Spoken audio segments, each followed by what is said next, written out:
Welcome to Car Shopping Questions and Answers. If you are car shopping now or in the next 6 months, I want you to type me in the comments.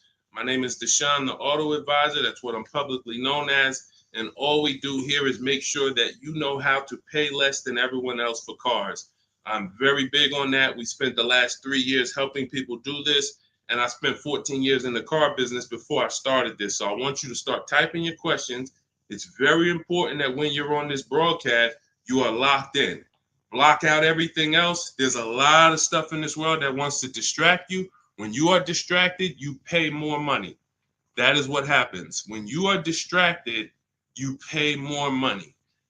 The people who get the savings, the people who know how to pay hundreds, thousands less than everyone else are locked in. So if you're locked in, I want you to type the lock emoji, or I want you to just type locked in, and we're going to get this show on the road. This entire broadcast is brought to you and sponsored by my new digital book. It's called Cars from Home, 7 Steps to Saving Time, Money, and Avoiding Dealerships. You can get a copy in your inbox immediately for 75% off for the next 30 minutes. When you visit the site, in my TikTok bio or in my Instagram bio, you'll see a button to activate the 75% off. You won't pay the $97.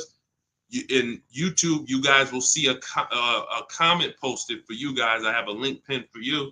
And if you're on Facebook, if you're watching, I have a link for you floating. You can click that and that'll activate your 75%. But it's only for 30 minutes and you'll have the entire blueprint of everything we're going to discuss today. So while you guys are typing your questions, start typing your questions. Start typing your questions. I want to talk to you about the process. Thank you, Kelly. Good to see you. The process that we use to get below market leases, new cars, and used cars.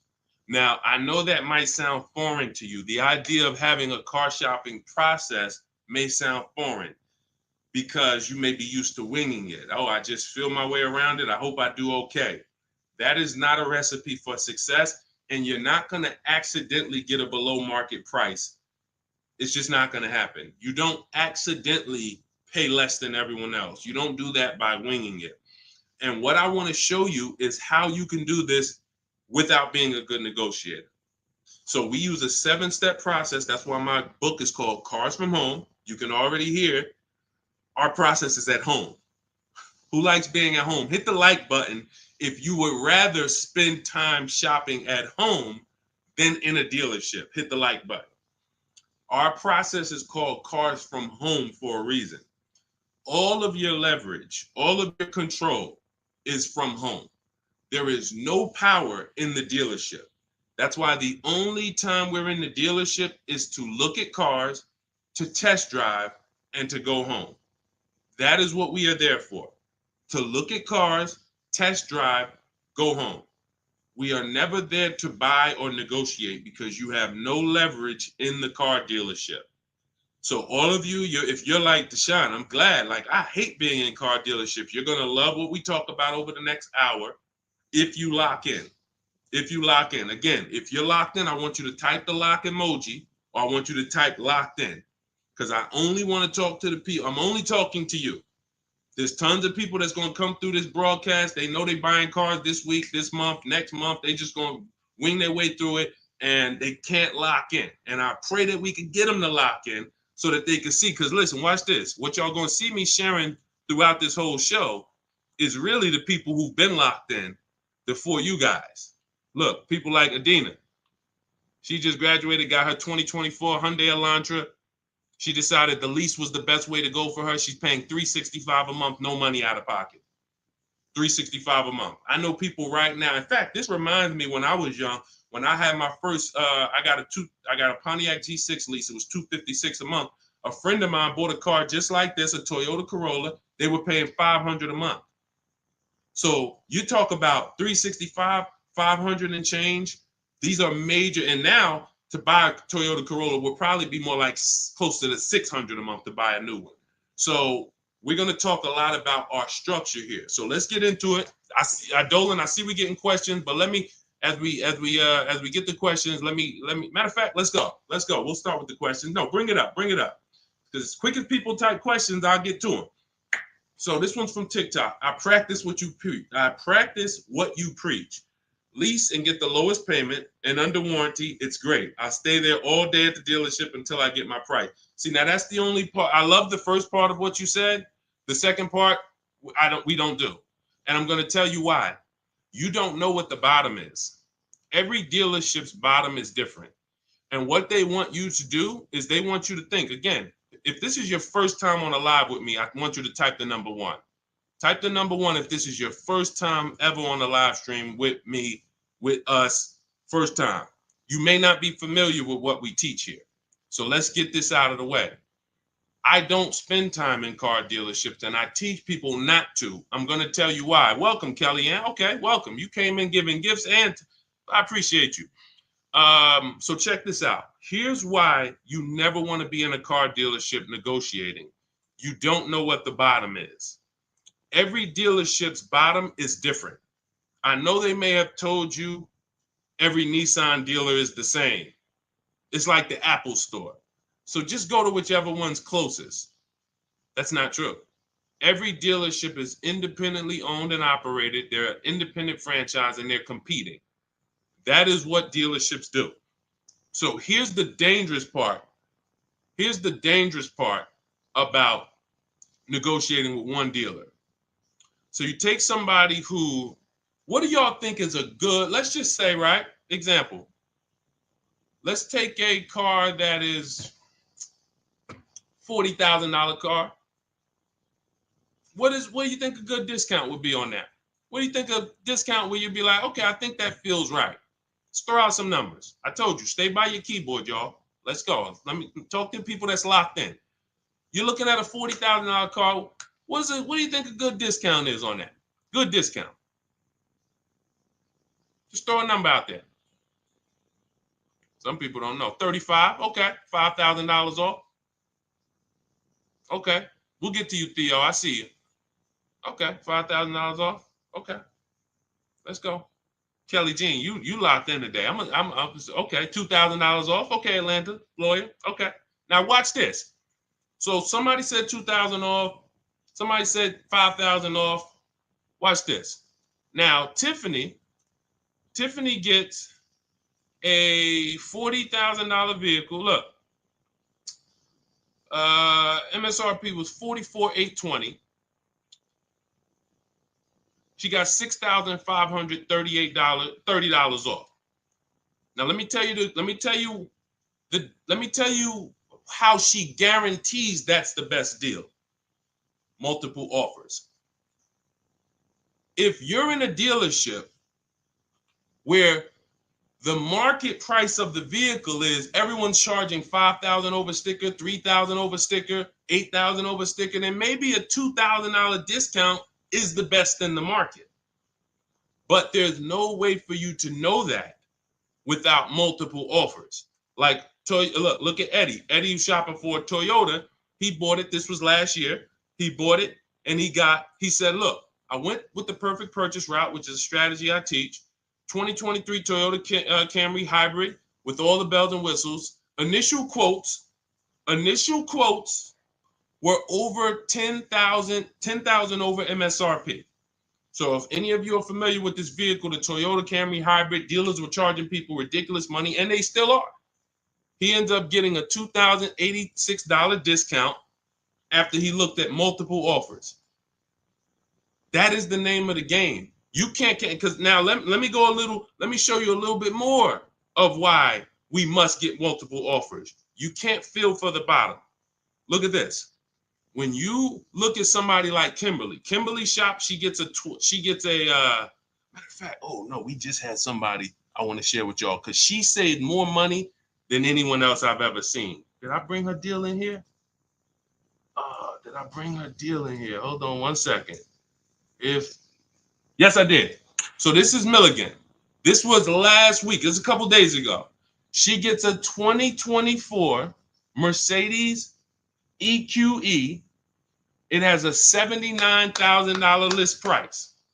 $79,000 list price. Now, if she would have went in there and said, well, I'm just going to negotiate my way in, and I'm just going to, let's say she got $8,000 off, $10,000 off. Who would feel like that was a good deal? You go in, you're looking at a $79,000 Mercedes. You know, does your gut tell you that's a good deal, or you want more? 10,000 off. Let's say 15. 15 off. And is that a good deal? Come on, tap in with me, y'all. Talk to me. Talk to me. I want y'all to know, because we don't do. I want y'all to know that I'm conservative with what I'm about to tell you. But I need you to hammer this point into your head that negotiating with a dealer is a losing battle when you're negotiating in there. So all right. So Jimmy said yes. I see you. Kelly said yes. 15 grand sounds like a good discount. I would feel good about that. Milligan paid $56,000. If you're on YouTube and if you're on Instagram, you can see it on the screen. She sent me her paperwork. This is what I do. So this is literally, people send me their deals. People who I work with around the country, whether you have my book, whether you're in my program, people send me their deals all the time. She paid 50. She saved almost $30,000 on this vehicle. Brand new vehicle. So what does that tell you?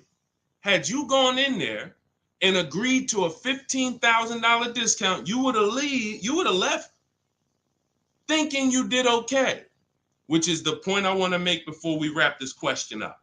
The name of the game with car sales, and I did this for 14 years, is not that you win. It's to make you think you won. The name of the game with car sales is to make you think you won. It is a psychological game that when you're negotiating one-on-one with dealers, it's impossible for you to you can't win. So when you step outside and you start to sit back like we do and shop from home, and you learn how to look at the market the way I teach, the way you're going to learn, the more you tap in here, you will understand that your money and your leverage is at home, putting dealers against each other. Not going into one dealer and saying, okay, how much can you take off? Okay, who got that? Type $ if that point makes sense. You cannot feel for the bottom. You cannot say, oh, okay, that sounds good. 3,000 off. That sounds good. 10,000 off. That sounds good. 20,000 off. You can't say that on any vehicle. Now, sometimes your best discount in the market is 8,000. Sometimes your best discount is, like you saw Tiffany a little while ago, 6,000, 6,500. But the only way you can guarantee that that's the best offer in the market is to be at home looking at 5 to 7 offers. And in my book, I teach a strategy called the 25 to 5, where we connect with 25 dealers online, and it literally takes us 20 minutes. I have all email scripts that you send. There's no talking. We use this for new cars and leases. And literally, you will get 5 quotes. That 25 to 5 get you 5 to 7 written offers so that you can see what the market is. And you're going to be amazed to see that the best offer to the worst offer is so far apart. When you're looking at these 5 to 7 offers, you're going to be like, wow, how could these dealers be so different? Because 80% of them are overpriced. So when someone tells you, hey, Tiffany, that's my best offer. Hey, Taryn, that's my best offer. Barbara, Ken, my best offer. They may not be lying to you. That's their best offer. We need their competition's best offer. And that's how we make sure we guarantee the bottom price. If Milligan would have settled for $15,000 off, she would have left another $13,000 on the table. We can't leave that kind of money on the table. Okay? So yes, I love that you seem to understand about leasing, the person who shared this question, but what I don't love is being in dealerships negotiating. I do not do it. I don't teach to do it. We stay at home and we make people bid for our business. That is the game. Okay, all of this is inside my new digital book, guys. You can see it. It's called Cars from Home: 7 Steps to Saving Time, Money, and Avoiding Dealerships. And you can see, Josh, I have a support email everywhere. You can see it on my screen. Every time I do a live, I have a support email. When you purchase the book, literally on the thank you page, as soon as you pay, as soon as you get your 75% off, it literally says, screenshot this page. And it says, here's my support team's email, just in case you may have typed the email in wrong. And it says, click the link below to open up your book. So you can open it right there on the thank you page, save it to your phone or your computer, and I email you a copy. So DM me. If you don't see the support team email, we share it everywhere. We share it everywhere. I don't want to share it here live publicly, but DM me and we'll share it. We'll share it so you can have it. All right. Hey, Deshone, I drive 31,000 miles a year. Can I still get a lease driving that much? Theo, great question. So let's talk to high mileage drivers. If you drive more than 18,000 miles a year, I want you to type HM for high mileage. Now, here's what's important for you to understand. And what I love about the way you ask this question, Theo, is you're asking to understand. You're not asking with assuming an answer. So check this out. If you drive 18,000, all right, I see you high mileage drivers. If you drive 18, I see you Toussaint. You have to think about something other people don't. This is how vehicles normally lose value. This is what I call the unseen expense. You must understand this. This is what I call car buying 101, depreciation. So the people who don't understand leasing or who tell you not to lease, they don't understand depreciation. They say things like, well, I don't like to lease because I want to drive as much as I want to drive. Here's the thing. You pay for your usage whether you buy or lease. Give you an example. Let's say you buy a vehicle today for $40,000. What's that vehicle worth in 1 year, everybody? Let me ask you. Throw a number out. You buy a vehicle today for $40,000. What is it worth in 1 year? Average miles driven, 12,000 miles per year. What is that vehicle worth? Is it still worth 40? Is it still worth 40? No. Right, exactly. 33. Let's go. Let's go. Shout out to the people that's not distracted. 33. Look. So now that's a good estimate. You look and you say, all right, that's 40. This is 33. That's 1 year of time I lost $7,000. Had nothing to do with the fact you bought the car. I thought you didn't pay for stuff if you bought it. I thought you could drive as much as you want when you bought it. So let's throw a curveball in for the high mileage driver, because this is the point we're making. What happens if you drive 20,000 miles? What's the car worth? What's the car worth? Instead of average miles, where like, okay, it'd be worth 30. You drive 20,000 miles, it's probably worth 30. Instead of 33, it's probably worth 30. You lost 10 grand of value. So the more you drive, the more you depreciate your vehicle. Does that make sense? It doesn't matter if you leased or bought. If you buy a vehicle for 40 and you put 100,000 miles on it in a year, that vehicle's worthless. You go around and you try to sell it, it's probably going to be worth $12,000 or whatever, $15,000. You destroyed the value with the amount of mileage you drive. So now once you see that, now you can get that, all right, I'm not off the hook just because I paid for my car and I didn't lease it. I lose in the form of depreciation depending on how I use this vehicle. So that's the basis for us to discuss leasing versus buying. And when you look at leasing versus buying, here's what we're asking ourselves. This is step one in my book. We don't do anything else until we pass this step. How many years are you keeping the next vehicle? How many years are you keeping your next vehicle? Type into the chat. Those of you who are shopping, I want you to answer this. How many years are you keeping your next vehicle that you're going to be shopping for? 8 or more, or less than 8? This is called the 8-year rule. See, I get a lot of people, and I see a lot of you ask, hey, I'm looking at a Porsche Macan. Should I lease or buy? I'm looking at a Rolls Royce. Should I lease or buy? I'm looking at a Honda Civic. Lease or buy? It's the same answer. How many years are you keeping the vehicle? Because here's what you need to realize. You're going to lose the most value in 5 to 7 years. But after 5 to 7 years, after 7 years, the depreciation cools off and you start losing little value. Who has a vehicle outside they've had for more than 10 years? Type me. You got a vehicle in your driveway right now. You've had it for more than 10 years. I want you to type me in the comments. And we don't get many people nowadays. People are not keeping vehicles that long anymore. Okay, I see. Kelly Jean has one. Tiny Boy, I see you. All right, Naturally Dope. Okay. If you got a vehicle right now in your driveway, you've had it for more than 10 years, type me. Okay, I see you, just be you. All right. All right. These are called long-term. Look, been 18 years next month, naturally dope. Now, here's what's beautiful about them. Their depreciation is like this. What does that mean? Whatever their vehicle is worth today is probably going to be worth the same thing next year. I see you, E. Valentine. That means you beat depreciation. See, there's only two ways to beat it.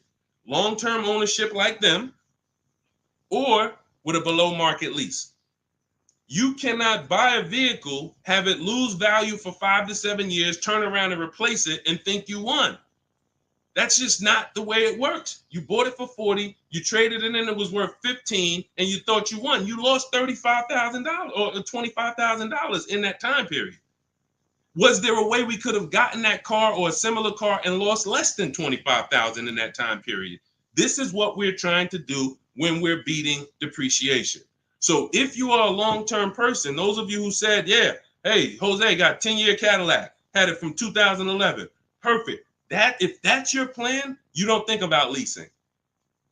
But if your spouse says, I don't want to keep a car that long, I don't see myself keeping a car that long, then they shouldn't be thinking about purchasing because they're going to lose in depreciation. So now when you look at what a lease is you have an opportunity to overpay. There's 3 types of leases: market value, above market value, below market value. If you pay market value or above market value, you lost. You lost. Market value or below market value, you lost.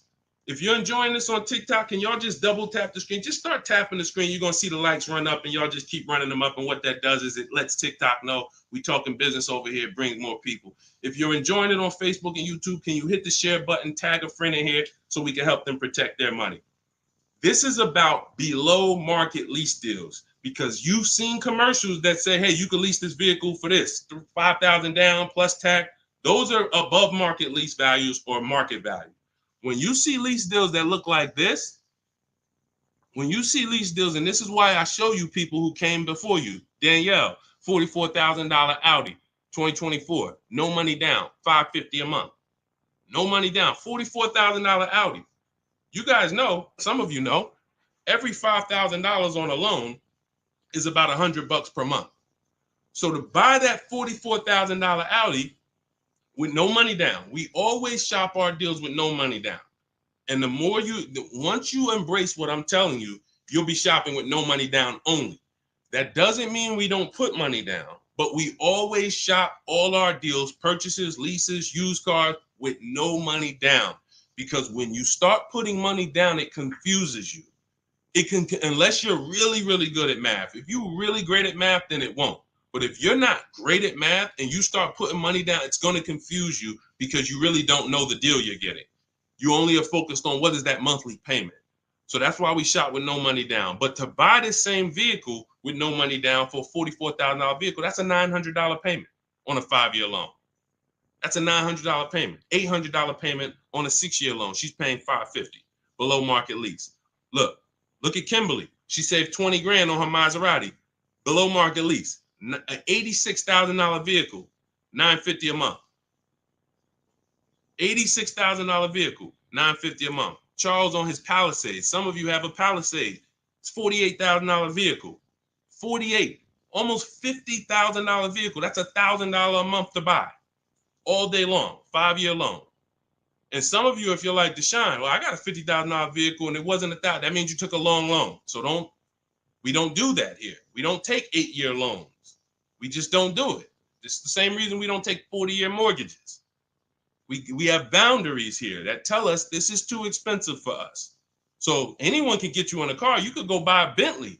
They give you a 190-month loan. You'll be able to afford it. That don't mean it was a good deal. So we cap our loans at 672 months. We will not go longer than that. That is the longest loan we take. So you look at what this would have cost Charles. Hyundai Palisade, $48,000. That's $1,000 a month payment. What is he paying? $597. And you got people like Zafrina who just killed it. Look, $65,000 Jeep Grand Cherokee, $579 a month.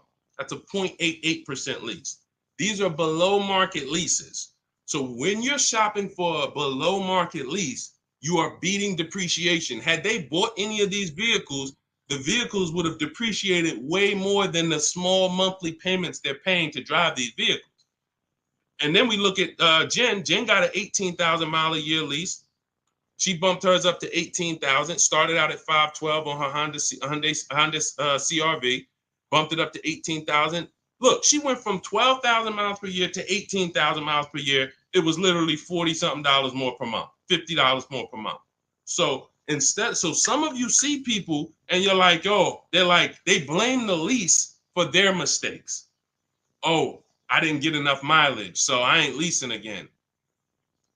The problem was you didn't get the mileage you needed because you let pennies stop you from actually having a good lease experience. Instead, you saw the payment for 12 and they said, well, if you want 15, it's $25 more per month. And you said, all right, well, give me the 12.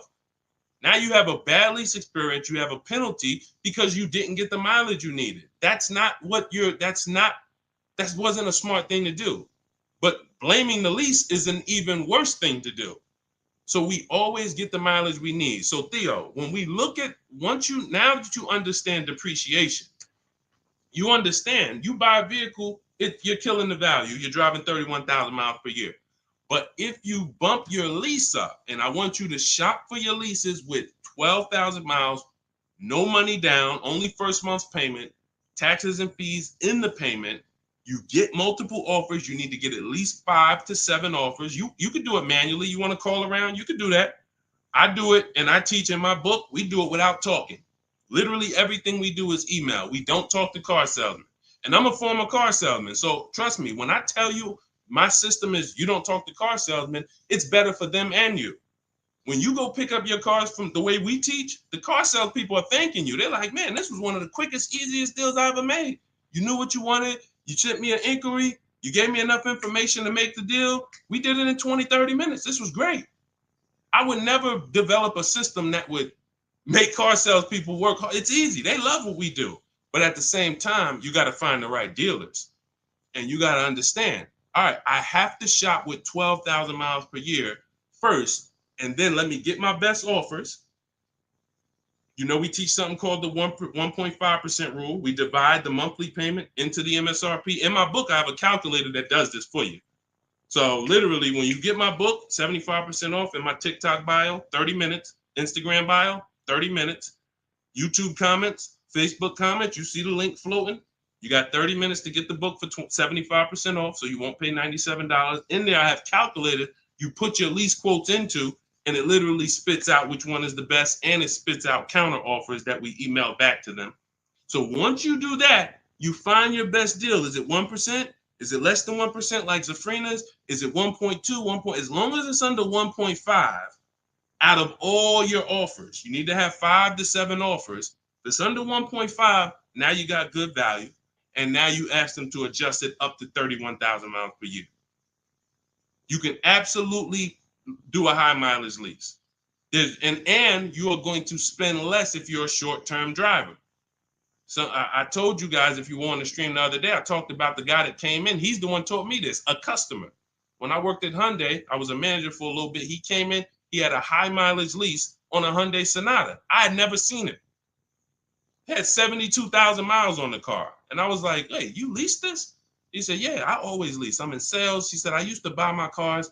I would always have negative equity. I had to do big down payments. I hated it. I started doing just a high mileage lease. He was only paying like $150 a month more than the normal lease for 25,000 miles a year. So instead of coming in with $10,000 or $12,000 of negative equity because he put so many miles on the car, he pays $150 more, drives as much as he wants to drive, comes back every 3 years, gets a new vehicle. He's not tying up money in these vehicles. Now, for those of you who are going to be long-term, like the people who we just shouted out about 8, 9, 10 minutes ago, that is the deal. You do not lease. You're going to buy, keep that vehicle until the wheels fall off. That's the win. But if you're not keeping your vehicles 8 years, you're overspending by thousands of dollars not leasing. And we prove that over and over and over and over here. I want you to get from being stuck in the middle, either get to the lease side or get to the long-term owner side. Get out of the middle. That's where the depreciation hits are. That's where you lose in resale. That's where you overspend by thousands, and I need you out of there. Okay, that's a great question, Theo. Great question. Go ahead, Dolan. Let's shoot the next one in. Keep typing your questions, y'all. Could y'all keep tapping the screen on TikTok and keep running the likes up? Every time you hear something you like, either hit the like button or the share button. If you're like, man, you know what? Because at the end of the day, look, it's only a couple people that help us move this mission forward. I appreciate it. There's a couple. I love the people who tap in, but I really appreciate the people who share, tell their friends. I see you. Okay? I see you, and I appreciate it. Let's go.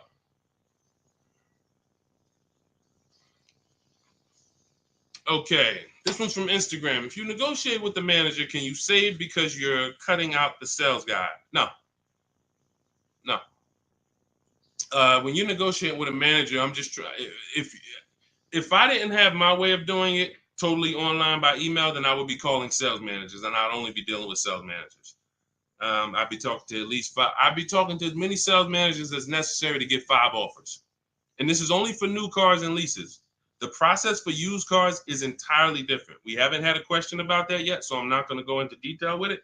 But the process for shopping for used cars is totally different because that's based on marketplaces.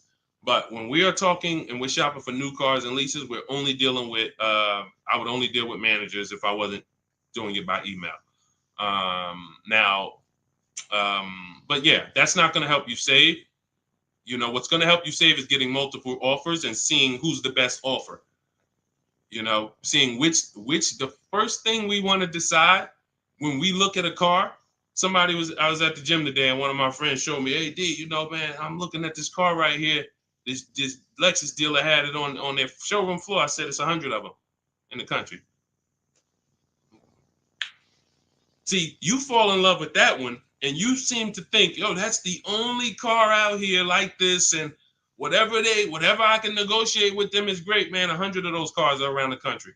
100, maybe 30 of them are within 100 miles of you. My mission and your mission is to find which dealer is going to sell that car for the lowest price. That's the mission. It's very simple, and it's very simple when you're doing it from home. Very simple. We don't negotiate with one car. They're cookie cutter. I don't care if you're looking at the rarest Bentley. There's still a couple of them in the country. Because the more, when a dealer can make you think we're the only ones with this car, they can charge you what they want to charge you. And you're going to say things that are going to be like, charge me more. What does that mean? Oh, man, I ain't seen this one before. Okay, ching, cash register. You say stuff, See, I'm a former car salesman, and thank God he's put me here to do good in this world. And he's given me a heart to help people, and I just never had the heart to take advantage of people. I know the business like the back of my hand. I've been a manager at Ray Katina. We had to run our own deals. Most car salespeople have no idea what I'm talking about. Me and my friend, we were just talking about this because the places we worked at, we had a different standard. We had to know the numbers. We ran the program. Ray Katina didn't have finance managers. A car salesman who just runs back and forth, no disrespect, but you don't know what we're talking about here. You say, all right, get the customer, go get the numbers. Get the customers, go get the numbers. You won't get that. But at the end of the day, that is like this. When I tell you that when you start putting dealers against each other, it's the only way for you to prove to yourself what I'm telling you is true. I can show you people all day long. I can show you Jen. I can show you Rosalie. I can show you these people ain't me. These people wasn't in the car business for 14 years. Ansley, look, got his car in 2 days. Look, he said, I started the process Saturday, made the deal Monday. Got him a 2024 QX60 Lux, $58,000 vehicle, $554 a month at home. At home. He wasn't in the dealership for 12 hours to get this ridiculous price. I can show you this all day long, but until you see that the name of the game is putting dealers against each other, and when you see how much you're going to save, you'll never go back to the old way. You'll never go back to the old way that you were programmed to shop. You weren't taught to shop that way. You were programmed to shop that way. Nobody taught you to shop like that. It just was like, oh, I guess I'm going to go get a car. Let me go into the dealership. No one told you to do that. It's an indoctrination process. So you got to get the mindset first. Biggest thing. That's why that's why there's a couple things that I do to let you know it's mindset first. Without the mindset, you can't get what we're talking about. Unlearn, relearn. That means you got to unlearn what you were taught. You got to unlearn what you do. If it's not working, unlearn it. You can't relearn it until you dump the old stuff. Cars from home. That's the mindset. That's the mindset. Anytime you're spending more than a couple minutes in the dealership, you got to ask yourself, I'm definitely not doing cars from home. This doesn't feel like cars from home. If you're home more, then you should be feeling like, okay, this is cars from home. And all of this is in my, if you like, guys, you don't want to remember all of this, you just want the step-by-step blueprint, that is my new digital book. It's 5-star rated. You can Google it. It's called Cars from Home, 7 Steps to Saving Time, Money, and Avoiding Dealerships. You can get your copy for 75% off in my TikTok bio, my Instagram bio, the YouTube comments, or the Facebook comments for the next 30 minutes. After 30 minutes, price goes back up to $97. And it is worth every penny at $97. People saving $5, $10, $15, $20,000, never spending more than 30 minutes in the dealership. They pay $97 all day. We sold tons of books for $97, but $24 is better. So go ahead, Dolan, shoot the next one up. All right. This one's CPB013. Is the online price the lowest they will go on a used car? All right, so this is a good question. Is the online price the lowest they will go on a used car? If I've narrowed it down and I see a car that is priced lower than everything else on a used car, now we're talking about my multiple marketplace strategy, because this is how we look for used cars. We're looking at all the marketplaces. Everywhere there are used cars at, we're looking at them. Cars.com, Carfax, Car Gurus, Auto Trader, CarMax, Carvana, Driveway, eBay Motors. 8 marketplaces. We open these up, we start our accounts. Once we narrow it down based on title, service records, accident history. We cannot, hold on. I got a feel TikTok is telling me, let me just, hold on. Can y'all still see me on TikTok? Give me a thumbs up. Give me a 1 if y'all can still see me on TikTok.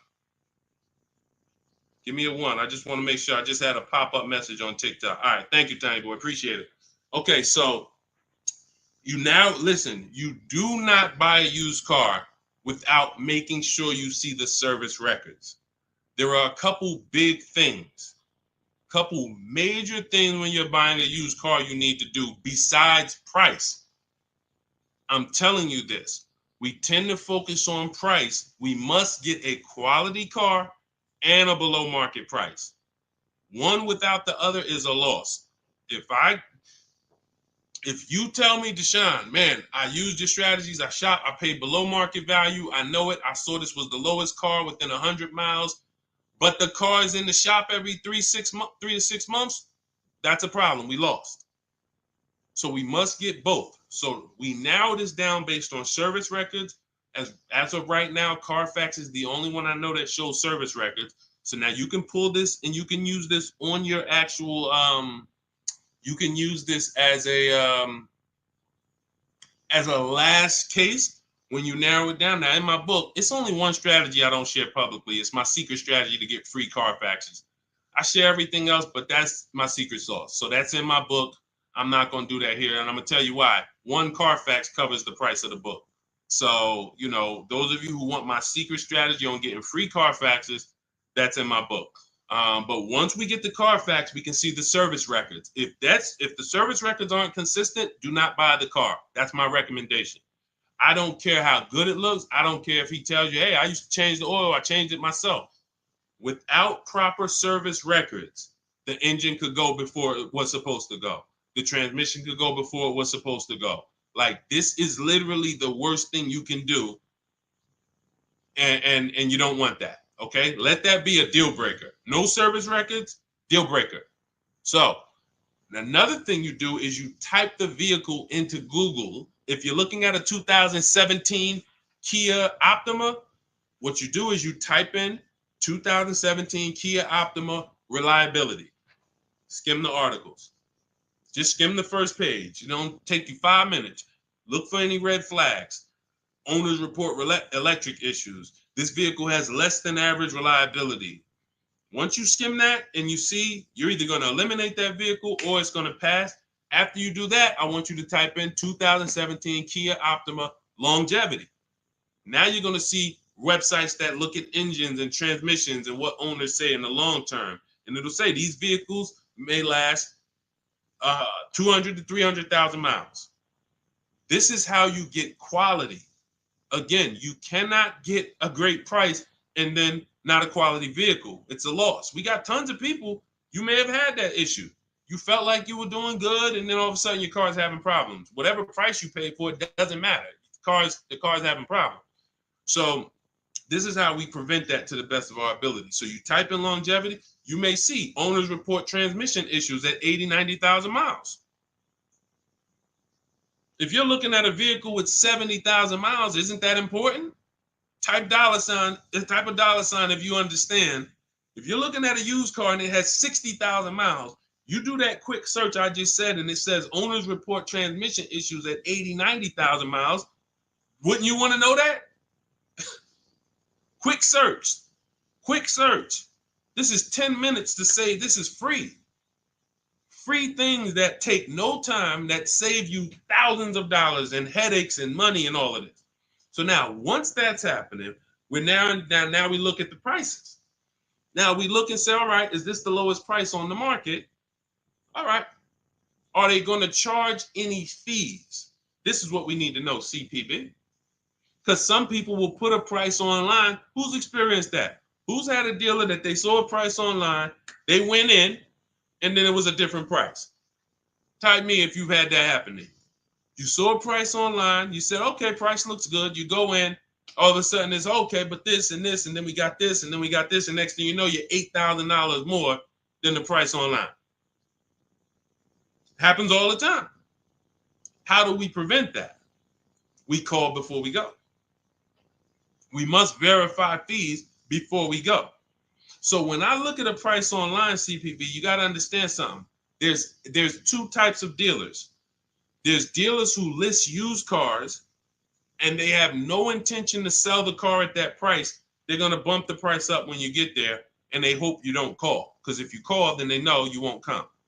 And in my book, I teach you how to call. We don't waste our time. We don't let anyone waste our time.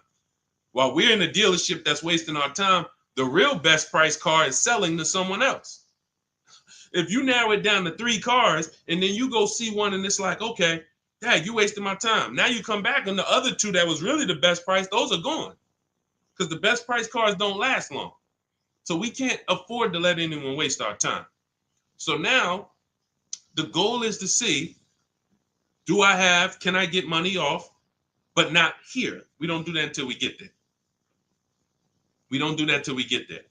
Because a lot of times when we shop for used cars, we're getting notifications of every car that pops up. A lot of times we get cars that no one even knows hit the market yet. Soon as they hit the market, because I teach you how to know the market, you literally know the car there before anyone. You verify fees, you're there, you test drive it, you lock the car up. You can't call those dealers and be like, hey, could you take another $1,000, $2,000 off? Because they're going to be like, well, we just got the car. We're going to give it some chance. And I'm going to give you another insider secret. Dealers use a tool called V-Auto. When we list used cars, we know what every used car is priced at around us. We know what every single used car is priced at all around us. So we know we're the lowest priced car in the market.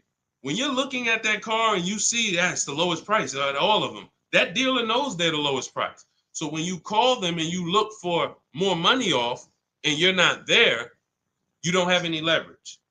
So we do that when we get there. So this is all in the process that we use. I talked to y'all at the beginning of the stream. We talked about process. Everything we do is a system. That's why we have thousands of people that you look all over my pages, you read those comments, you see people sold their leases. I made so much money selling my lease. Oh man, I got $10,000 off. Man, I got a deal that was $200 less than what I thought I could get. Look, I had, I think Vicky, who wrote into me? I think Vicky wrote into me and said, What's her name, Vicky? Okay, can you take that question off, CP? Dolan, so I can see this. Okay, yeah, it was Vicky. She said, "Hey, Deshone, thanks to your book and the methods, I was able to get my new lease for a 2024 Volkswagen Atlas for $175 less a month than my first quotes. I did it all online except for picking up the car. I put no money down other than first month's payment and DMV. I saved over $6,000 over the life of my lease listening to your tips, using my scripts. My negotiating scripts, you don't talk, you're typing, you're copying and pasting. So if you have it, if you can't copy and paste, this ain't for you. If you're not good with a computer, you can't visit websites and copy and paste. This isn't for you. But that is the name of the game. That is the name of the game. Like, it is all about having a process, not winging it. This is a 5 and 6 figure transaction. You wouldn't wing a home purchase. I don't care if you found the least expensive shack in the country. You found a shack that was $40,000. And you're like, man, I want to buy that shack. You wouldn't wing that process, right? You wouldn't be like, oh, you know what? I can handle it. Forget the attorney. I don't need a realtor. I don't need none of that. I'm just going to go and, no title company. No, there's a process. Doesn't matter. Even the least expensive house. So if you treat car buying here like you treat home buying, if you treat car buying like you're buying a small house instead of a big TV, that's how people treat buying cars. Then people come in, hey, honey, look outside. You bought a car? Hey, I went down. I told you, I told you I was just going to get milk, but I stopped by the dealership. I knew you was out for a couple hours. What happened? Like, how'd you buy a car? Well, I stopped by the dealership. I saw this thing and I just had to make it. You made a $30,000 transaction in minutes. It's like it's a big TV, like you bought a 90-inch TV home. Look, honey, but I got a car, something that costs $50,000. I did it in a couple hours. This is why we're losing. And so part of what I got to do, y'all, I got to tell you the bad news. I got to tell you the bad news so that you can get to these prices. You're not going to get to these prices unless you realize that everything they taught you to do was for them to make more money. Once that clicks, you come over to our side and you join our side, and we'll just, you'll be winning for forever. New cars, used cars, leases, high mileage drivers, don't matter. We do it all. All right, go ahead, Dolan. All right. I'm in 3/6 years in my finance car. Okay, it looks like you're about halfway in, and would do anything to pay less than $660 a month. How do you feel about refinancing? Okay, so there's a right way to refinance and there's a wrong way. Refinancing should be you qualify for a better rate now, but you don't want to stretch the loan out. And I'm going to tell you why. Most of the people who want to loan you money, they want you to take it longer. I make more money lending you $40,000 for 8 years than I do for 3 years. So the longer you take the loan, the more I'm pretty much guaranteed to be all right. If you pay for 2-3 years, a lot of that is going to interest. So by the time you get to halfway through, you still owe a good amount on that vehicle. So most people, when they refinance, they call and they're like, okay, well, what's the lowest payment I could refinance into? And then they'll stretch the loan out. And that ends up, like, let's say if you paid 3 years already. Now you go in and you say, all right, well, what can I refinance to? They say, well, we could get you the $375 a month. We give you a new 6-year loan. And now people be like, oh, well, I like that better. But you already paid for 3. What's 3 plus 6? 9 years. No one's taking, there's no smart person on here that would sign a 9-year loan. But that's the problem. So here's what I would do. You're already, all right. Another thing about refinancing, it's for people who want to keep their cars. We said this earlier. The people who are keeping their cars want to actually pay them off and keep them until they, forever. or at least until they know that the depreciation is over. And that's really not even that, because once the depreciation, once you get here, you buy your car here, by the time it gets here, you paid it off. Now you don't want to get rid of it, because now this is where you've reached what I call the reward stage. This is where it's like, man, my car is not really losing that much value. Now let me keep this thing and really get my money out of it. You don't want to flip the car as soon as the depreciation has really settled. You don't. So if you're planning to keep that car and keep it 8, 9, 10 years, then you refinance, and then you say, all right, I'm just going to make sure I got the best loan. But I would recommend you refinance and pay the highest payment you can to pay off the car quicker, not stretching the loan out. It's just you're paying more. It may seem like, okay, yeah, I'm paying less, but you're paying more. You've already paid for 3 years. They stretch you out another 5 years. That's an 8-year loan. You paid on the car for 8 years now. So what I would look at is, if you're not a long-term person, if you're not keeping your cars 8 years, you should be flipping out of that car into a lease. You should literally we have a process we call the equity assessment. Some of you know there's a word we don't use here. It starts with a T. Who knows? Because I know we got some new people on here. If this is your first time, you wouldn't know this. But there's a couple people that tap in with us regularly. They locked in. They becoming below market masters. A lot of them have my book already. So there's a word we don't use. It starts with a T. See if we got anybody on here that know. Thank you, Terry. Trade. Yes. Thank you. Way to go. I love the people who are locked in. I'm always going to listen. I'm always going to give y'all extra attention, because y'all are the ones. It's a lot of distractions out here in this world. A lot of people want you reading news articles and all of that. While you doing all of that, people charging you more money for everything. Stuff you didn't have to pay overpriced for this car. But because you didn't tap in and lock in, now you just went and did it over. So yes, we don't trade. So what you would do is you would do an equity assessment. We go to cash buyers. We use 6 buyers right now online. CarMax, Carvana, Driveway, KBB Instant Cash Offer, and AutoNation and Car Gurus. That's 6 cash buyers. They compete hard. 3 of them link you to a local dealership for a cash offer. 3 of them are online car buyers for cash offers. And these are people I've helped hundreds of people sell cars to these people. I've sold my car, my mother's car. We both sold our leases, and I ain't gonna tell you what I made when I sold my leases, because that's when the market was high and every car was worth $7,000 to $12,000 more than it's worth today. You know, I'm so glad we look back and we helped a lot of people cash out and benefit from that market. That's no longer here. That's over. But there was a 3-year run where we were selling leases and making literally 5 figures. It's amazing. But anyway, the point is, you want to do an equity assessment. You want to let these cash buyers bid for your asset and see what's the most you could pay. You're not going to get money. You're not going to get these numbers on trade. So once you do that, you see how much you can pay. Now, we were switching to a lease. You get a below market lease on something, you drop your payment very simply. Very simply. You going into another finance though, it's going to be difficult for you to do that.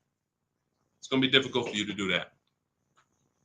Let me see the woman I had who went. She just did this. She literally just did what I just laid out for you.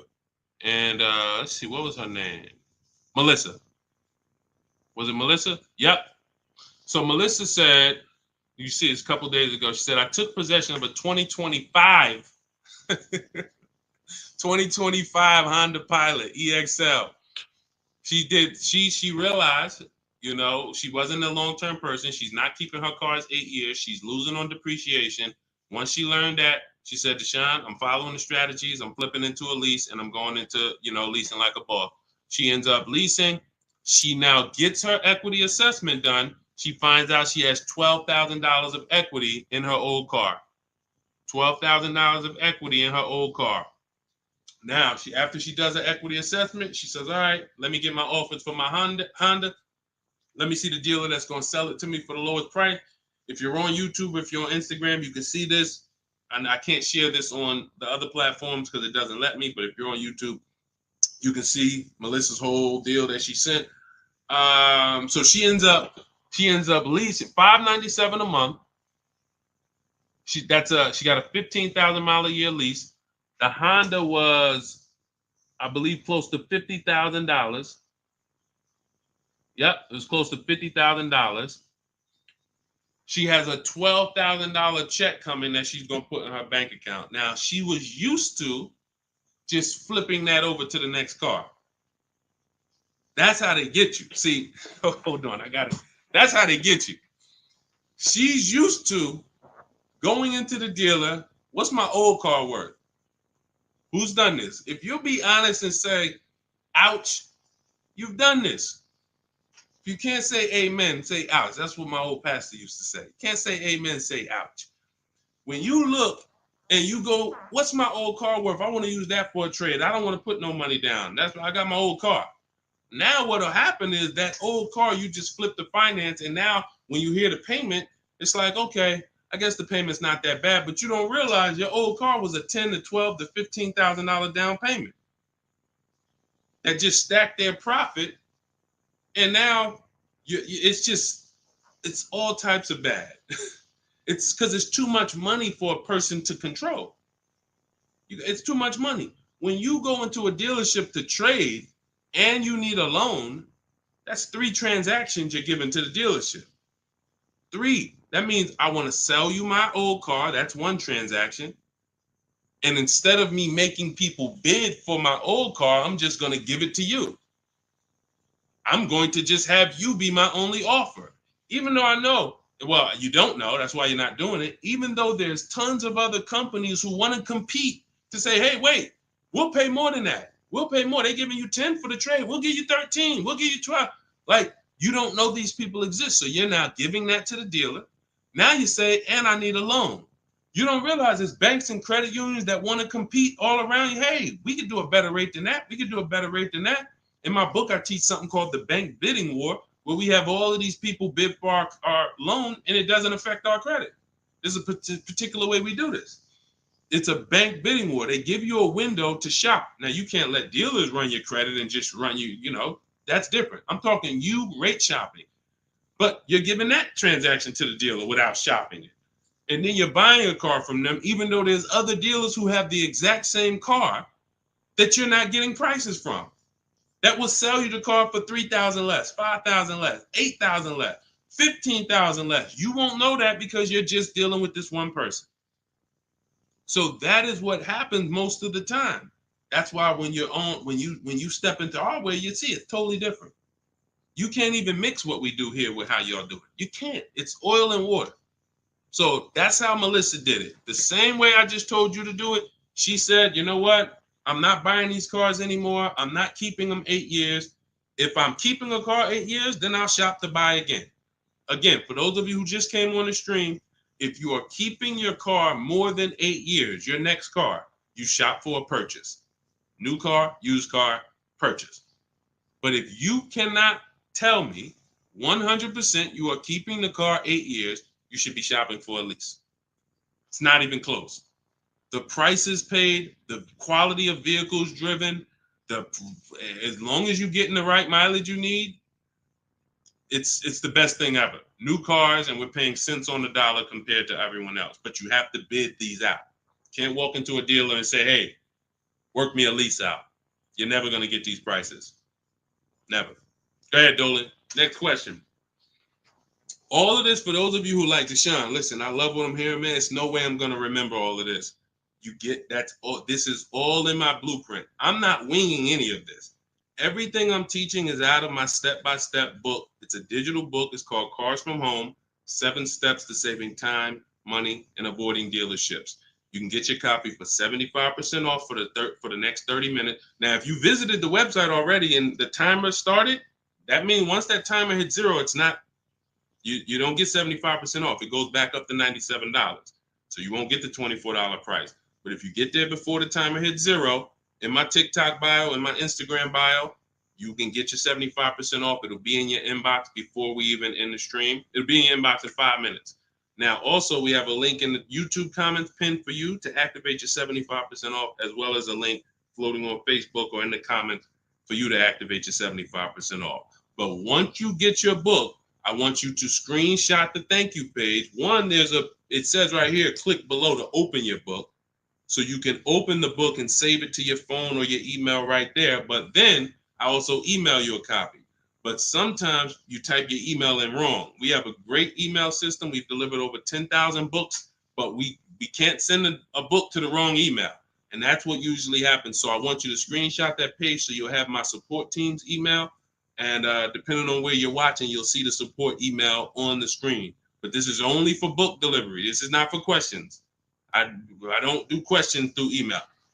All right. Jimmy, thanks. Just got the book. Can't wait to read and learn how to get a great deal on my next car. Congratulations. Use it, win. Follow it step by step. Don't change a thing. It's like McDonald's. I promise you. The reason why we have hundreds of people, I've worked with 2,000 people personally, and we probably got thousands of people that I don't even know about. Hundreds that have written me, text, DM me, emailed me.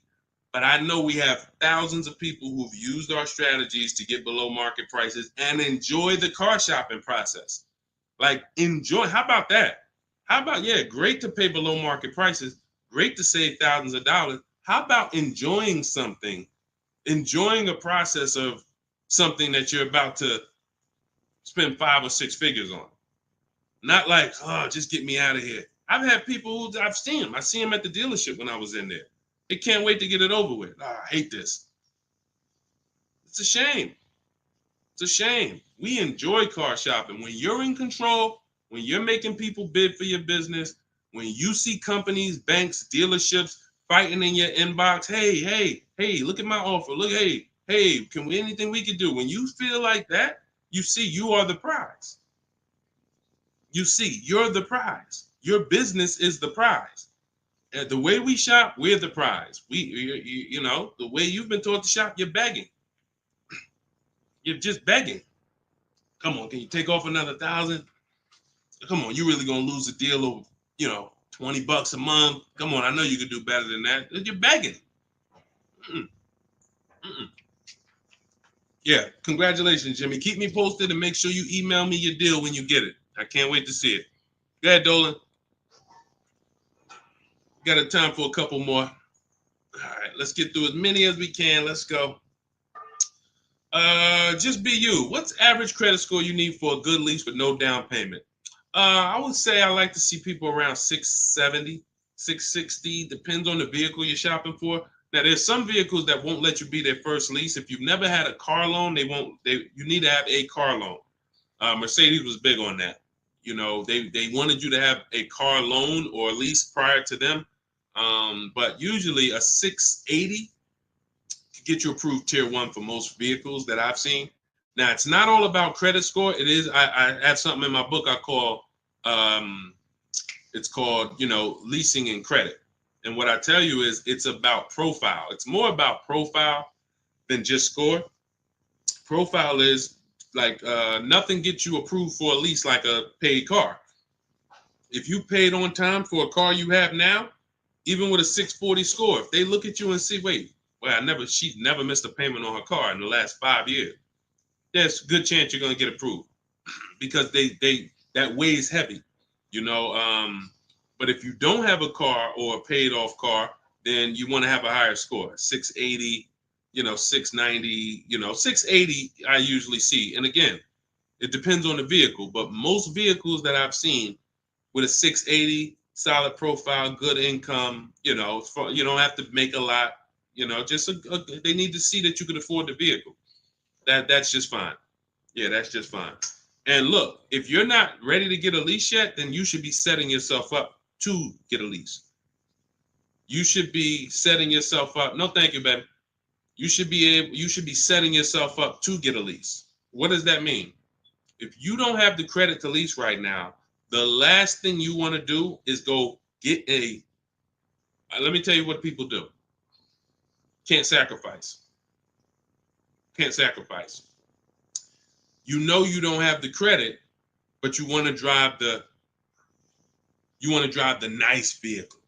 So you're going to go out and you're going to spend 20, 25, 30 and say, hey, what could you get me to on that? Now you go out and you're paying $800 a month. Now, you're already slightly shaky in your payment history. That's a problem because you're biting off a big payment. You're typically going to overpay for that car, and the interest alone is going to be an overpayment. Not to mention the price of the car you pay. So you're getting charged more for interest, which is normal. But without shopping strategies, now you go and you overpay for the car. So you might overpay for the car, and now you got a 25% interest rate. You're burying yourself.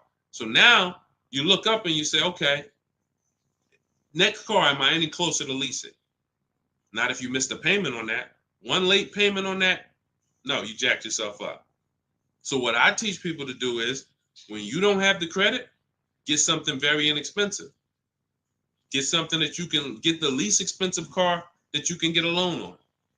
Get a car that was like a Hyundai Elantra or, Toyota Corolla, something small. That was the smallest car you could get, because the smaller car you get, that means you could get it pre-owned and it won't be that expensive. Like, all right, a Hyundai Elantra is $24,000 brand new. That means I could get, if I wanted to spend 10 grand on one, I should be able to get one that's like 7 years old, 8 years old. It's only 24,000 new. I shouldn't have to, but if I'm looking at a car that was 50,000 brand new and I want to spend 10 grand, then, I'm going to get a 10-year-old one with 100,000 miles. So we want to get the least expensive car, the smallest car, no frills car, just to have a payment history. Build that payment history, $250 a month, pay them, work on your credit. Now in 18 months, you go and you flip to a lease. 18 months, 2 years, you go and pull up in a brand new car. The people going to look and say, oh, man, I ain't realized, man, I saw you pull up in that old thing, and I was like, man, what's she doing driving that? But you ain't know, this is a plan. This is a strategy. I'm not going to go and bite off a expensive car. What I need to, I need the nicest car, knowing that my credit isn't there yet. I'm going to sacrifice now for 2 years, get a car with a low payment, make sure it's reliable. I call this a smart car. It stands for saving money at the right time. And then in 2 years, I'm flipping into a brand new lease because I worked my plan. But that's a plan. How many people I saw with bad credit driving Dodge Chargers? I look at what they paying and it's like, yo, dog, this is a horrible deal. Why'd you do this? You couldn't just sacrifice. You already make the money. You could have bought a less expensive car, fixed your credit, and in 2 years you've been driving a new Dodge Charger with, leasing it. Like these are the things that I tell people with bad credit, because it's a real financial, you need a plan.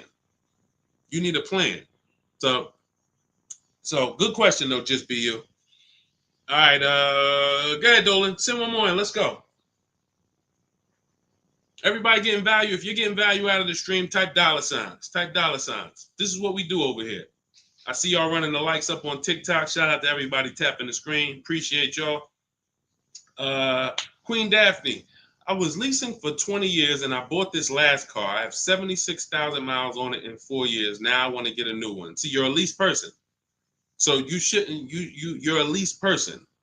You should be leasing, getting yourself, if you have in 4 years, 76,000 miles, that's about, it's probably about 18,000 miles a year. Look, here's the thing. Look at Jen. If you didn't see Queen Daphne, I shared Jen's deal earlier. Look at Jen. She got the exact lease you need. Look, finalized my deal this evening. Honda CR-V hybrid, very popular vehicle. 39,155, 512 a month at 12K. We always shop 12K with no money down. It was a 512 a month payment. That's a 1.3% lease. 512 on a $39,000 vehicle. So now once we shop our deals for 12, that's when we adjust with the dealer who wins the bid. Whatever dealer wins the bid, now we adjust the mileage with them. We customize it with them. So she said, okay, she told the dealer she wanted 18,000 miles per year. It went from 512 to 563 a month. That's it. Literally. $50 more a month. And she's driving 18,000 miles per year. $50 more. That's what people don't do. They take the 12, $50 more a month times 36, that's $1,800. $1,800. $1,800 over a 3-year period. $50 more per month. She gets what she needs instead of a person who says, well, I really needed 18, but I got 12. So you got 6,000 less miles than you need. Multiply that by 3 years. That's 18,000 miles over you're going to go. At 25 cents per mile, you're going to be charged. 18,000 miles over at 25 cents per mile is $4,500 penalty. This is what we call penny wise, dollar foolish. Penny wise, dollar foolish. I'm going to pay $4,500 at the end to avoid paying $1,800 over 3 years. Y'all understand? You understand? It's always about getting the mileage you need. It's always less expensive to get the mileage you need because people think they can avoid that. They think, some of it is the dealer's fault and some of it is the person's fault. The dealer may lie to them and say, hey, if you go over mileage, don't care, just come back and we'll get you out of it. They're just rolling that $4,500 penalty over to the next car and burying it and stretching it out. That doesn't go away. You cannot, because you know why the dealer has no control over this? Because the dealer has nothing to do with that. It's the bank's vehicle. The bank is expecting you to bring back the vehicle with the mileage you said. So when you bring it back and it has 18,000 more miles, you owe the bank. The dealership is out of it. The day you buy the vehicle, that paperwork signed, the check gets cut, dealership gets paid, dealership's out of it. They have nothing to do with the car anymore. It's between you and the bank. That's the bank's car. That's why when you drop off a lease, you pay a disposition fee to get the money, to get that car back to the bank where it belongs. The dealer has to transport it to the bank. It's their car. So it's always, we always shop for what we need. And it's a small amount of money. So what you do, Daphne, is you do your equity assessment. We talked about it. If you missed it about 10, 15 minutes ago, you can go and watch the YouTube replay. Or if you want everything I teach step by step in my book, it's in my digital book. You can click the link in my Instagram bio or in my TikTok bio. You get 75% off, so you get the steps for $24. As long as you get there before the 30-minute timer goes to zero. But what you do is you do your equity assessment to find out the most money a company will pay you for your current car. See if you have equity or do you have negative equity. And once you do that, now you move into shopping for your replacement lease. And it's simple. You separate those two transactions and you'll be just fine. And it's very, very simple. But I wouldn't, unless you're keeping your car 8 years, don't do this. And this happens a lot. People who love leasing, enjoy leasing, and then all of a sudden you buy something and it's like, nah, you know what? I really want to get back to leasing. That happens. I did it. And I broke my own rule. And here's the thing. When you break your own rule, y'all see, because I'm about to replace this truck, because I thought I was going to keep it 8 years. This is why you have to know. When I bought this pre-owned Infiniti truck, I got a great price on it. Saved 42% off the original price. That's another thing we do with used car. We must know what the original price was to know if it's a really good deal. We didn't go into detail on that in this show, but that's a big deal. You cannot. How do you know you're getting a good price on a used car if you don't know what it was originally priced? What equipment it was, what packages it had in it, what was the original list price, and what's the asking price? That's how we calculate discount. I call that the true value discount. That's in my book. So, but when I got it, I got a great deal on it. Now, when I look at the money that I paid over 3 years, once I get this new lease, you're going to see that I could have just gotten the lease. I could have just gotten the lease when you compare a used car, great deal on a used car, to a lease, they're about the same money coming out your house over a 6-year period. If you got one vehicle and you kept it for 6 years versus 2 leases, it's going to be about the same money on 2 pre-owned cars. Now, comparing a new purchase to a below market lease, totally different money. thousands more for the new purchase, thousands more. We've already hit on that throughout the stream. But what I'm going to show y'all when I do this is the amount of money that I put into the car over 3 years, over the almost 2 years I've had it. I could have just leased a brand new car for the same amount. So it's not that I overpaid, but what I could have been driving had my structure been right. And again, that's why the 8-year rule is so important. If you can't guarantee you're keeping the vehicle 8 years, you should not buy it. You should be shopping for a lease. That's the name of the game. It's not even a question. We continue to prove that over and over and over again. So anybody, if you just jumped on, you can watch the YouTube replay. You can see all the lease deals that we shared. Again, the message is get from one side, get out of the middle. Get out of the middle. You either want to be on the shopping for below market lease side, or you're a long-term buyer keeping your cars more than 8 years. Everyone who's buying their cars and trading them in, or buying them, paying them off, and then trading them in, you're losing the most money because you're on this depreciation curve. Again, we're just recapping what we covered in the show so far. This is how you're losing value, and then as soon as you get to the bottom where it's starting to cool off, you replace your car and you go do this all over again. So you need to get to one side. You either want to be shopping over here for below market leases, or you're keeping your cars long enough to beat depreciation, like the people we talked about earlier in the show who said they had cars for 12 years, 10 years, 15 years, 18 years. That's the name of the game. You don't want to be leasing and then buying the lease. You're mixing them. You don't want to be buying the cars and then replacing them before they're paid off. You're stuck in the middle. So let's get in the right structure. Again, all of this is out of my new digital book. It's 5-star rated. It's called Cars from Home, 7 Steps to Saving Time, Money, and Avoiding Dealerships. It is the blueprint for below market leases, the blueprint for below market used cars, new cars, high mileage drivers, high mileage leases. Everything you need is in there in a step-by-step fashion, making banks and credit unions bid for your business instead of just going with one bank. Rates are high. Whenever rates are high, you need to be shopping rates. Even when rates are low, you need to be shopping rates. And you're not, this is all money. 2 points on an interest rate literally could be $2,000-$3,000. That's big money. So we need to know this. All of this is in the book, and you can get your copy for 75% off. It is a digital book. So anything that happens new in the industry, I update it. Example, Vroom went out of business. Vroom used to be on our list of people to sell our cars to on the equity assessment, and they were on our list of pre-owned cars. When we would shop for pre-owned cars, Vroom was on our list. Vroom went out of business. I went right into the master file, updated it. Everyone who opens up the book, you never saw Vroom since then.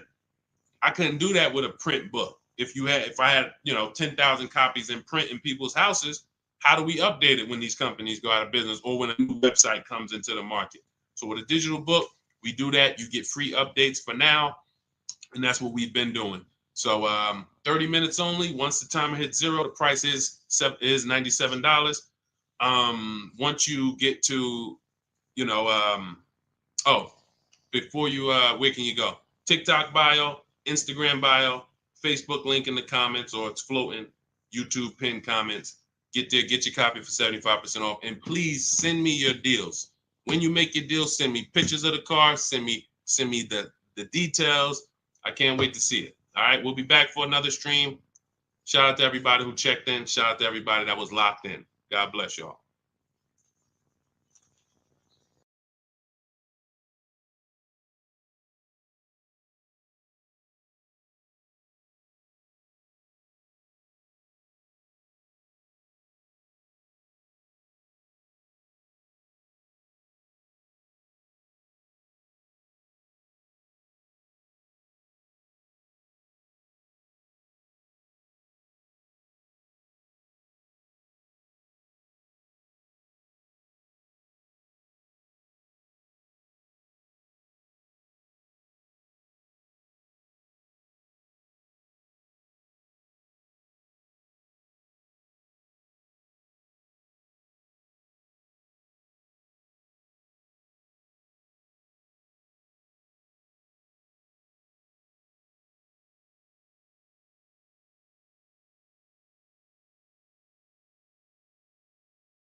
Welcome to Car Shopping Questions and Answers. I am your host, publicly known as Deshone the Auto Advisor.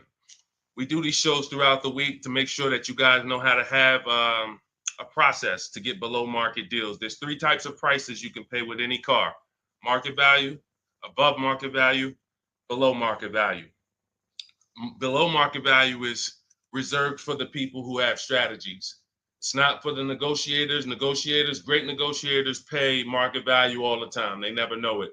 The only way to guarantee below market deals is to master the art of putting dealers against each other, looking at multiple offers. That is how you guarantee below market deals from home. So everything we're going to be talking about today is something we call the cars from home mindset. You do not need to spend more than 30 minutes in a car dealership to pay below market price. What you need to do is learn how to make dealers compete for your business so that you can stop begging for discounts. So you'll see this in a whole different way. We got a couple questions already that came from TikTok. So we'll get to those. You guys can start typing your questions. We have Dolan in the background. He's moderating and he's going to bring in as many questions as we could get through in the next hour. So we're going to try to go as fast as we can. Let's get the show on the road. Everything you're about to learn is going to be out of my new digital book. It's called Cars from Home, 7 Steps to Saving Time, Money, and Avoiding Dealerships. And as part of our welcome offer, you can get a copy for 75% off. It's normally $97 and it's worth every penny. You can Google it. You can see it's 5-star rated reviews, but I want to make you a special welcome offer to get your copy at 75% off. You can get it in my TikTok bio and my Instagram bio. Just click the link and it'll activate that 75% off. And for those of you watching on Facebook, you'll see a link floating. And for those of you on YouTube, we have a link pinned in the comments for you. So, but that's only for 30 minutes. Once that countdown hits 0, the price does go back up to $97. So even if you miss it, you want to get your copy. It'll be everything we're talking about. Okay, Dolan, let's get going. You can put the first question in.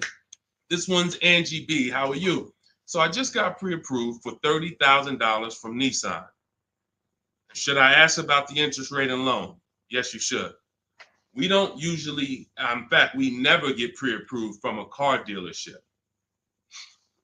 Nissan is, I was at the gym earlier and somebody said, hey, I went into my Lexus dealer and, I said, you own a Lexus dealer? He said, well, what do you mean? I said, you said it was your Lexus dealer. You said, I went to my Lexus dealer. I said, that dealer is independently owned and it's for profit. It's not for you. These people are not your friends. He said, no, you're right. He said, they are nice though. I said, well, you make more money when you smile while you're taking someone's money. So there's people who make tons of money, they never smile. But if you smile, you'll make even more money. The point is to understand that someone who has an interest in making money on you should never be your only offer. Never. Because you don't know how much they've built in for themselves. So when you get this pre-approval offer, the best thing for you to do is to, all right, there's some smart people on here that know this. They know this particular part. You separate your car purchase from your loan. You can't mix these two things. I want you to start looking at Angie. I want you to start looking at your car purchase separate from your loan. There's something I call the 3 pillars of great car deals. 3 pillars. And if y'all are on break or something, or you should have a pen taking notes, unless you're gonna watch this replay, because we're gonna cover a lot of stuff in the next hour. 3 pillars of great car deals. You must get a great deal in each pillar to actually get a great deal. First pillar, who I buy my car from. Second pillar, who I get my loan from. Third pillar, who I sell my old car to. Those are 3 independent transactions.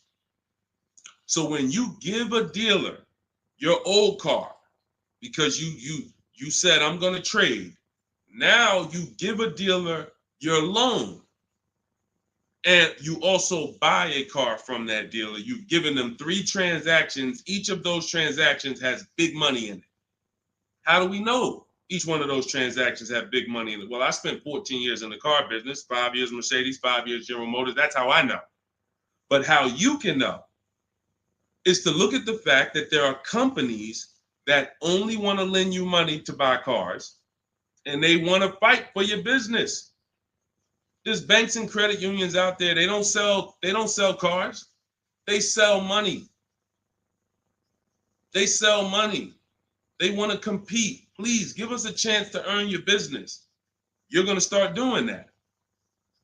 There's companies out there, Driveway, Carvana, Kelly's Blue Book Instant Cash Offer, AutoNation, CarMax, Car Gurus, 6 offers. There's companies that buy cars. They pay cash. This isn't Facebook Marketplace. The only way we used to get more money for our old cars than we could get from a dealer is we had to sell it privately. Y'all remember that? Remember that? If you wanted to make 2,000 or 3,000 extra than the dealer was going to give you, you had to sell your car privately. These 6 companies that I just named are going to pay you more than any dealer is going to pay you to trade. So what you got to understand, academic weapon, and people like you who are asking these questions, you got to understand that there's 3 parts to a car transaction. The ones I just broke down, that's if you have a trade. But now, how do you make sure that you get a great deal in each one of the pillars? It's simple. Bids. It's simple. Bids. All you have to do is embrace that. As long as I get bids, it's impossible for me to overpay. This is great for the people who's not a good negotiator. Let's be honest here. If you're not a good negotiator, type not me. You're just not good at it, or you just don't like it. Just type not me. Or me. It doesn't matter. Just something to tap in. Be honest. I see you, academic. Okay. Anyone who's just not, and here's what I know, because I'm taught this in sales. Only 15% of the population is. Only 15% of the population is comfortable with conflict. Hey, Terry, thanks for being honest. This is how we're going to win, being honest. So when you look and say, well, if I'm not a good negotiator, how do I get below market prices? It comes back to bid. So everything I'm teaching you is based on a bidding system. What you should be doing, Angie, is I'm gonna teach you something I call the bank bidding war. This is in my new book. So when you get your copy of the book, you'll see the entire bank bidding war blueprint. I tell you how to do this step by step. The credit bureaus, dealers don't want you to know this, so pay attention. Everyone hit the share button. Shout out to the sharers. I need everyone who shares to hit the share button. If you're on YouTube, hit the like button. Hit the like button, because we're about to drop something on you that I know you've never heard. Pretty much everything you're going to hear you've never heard. But let's go deep on this bank bidding war.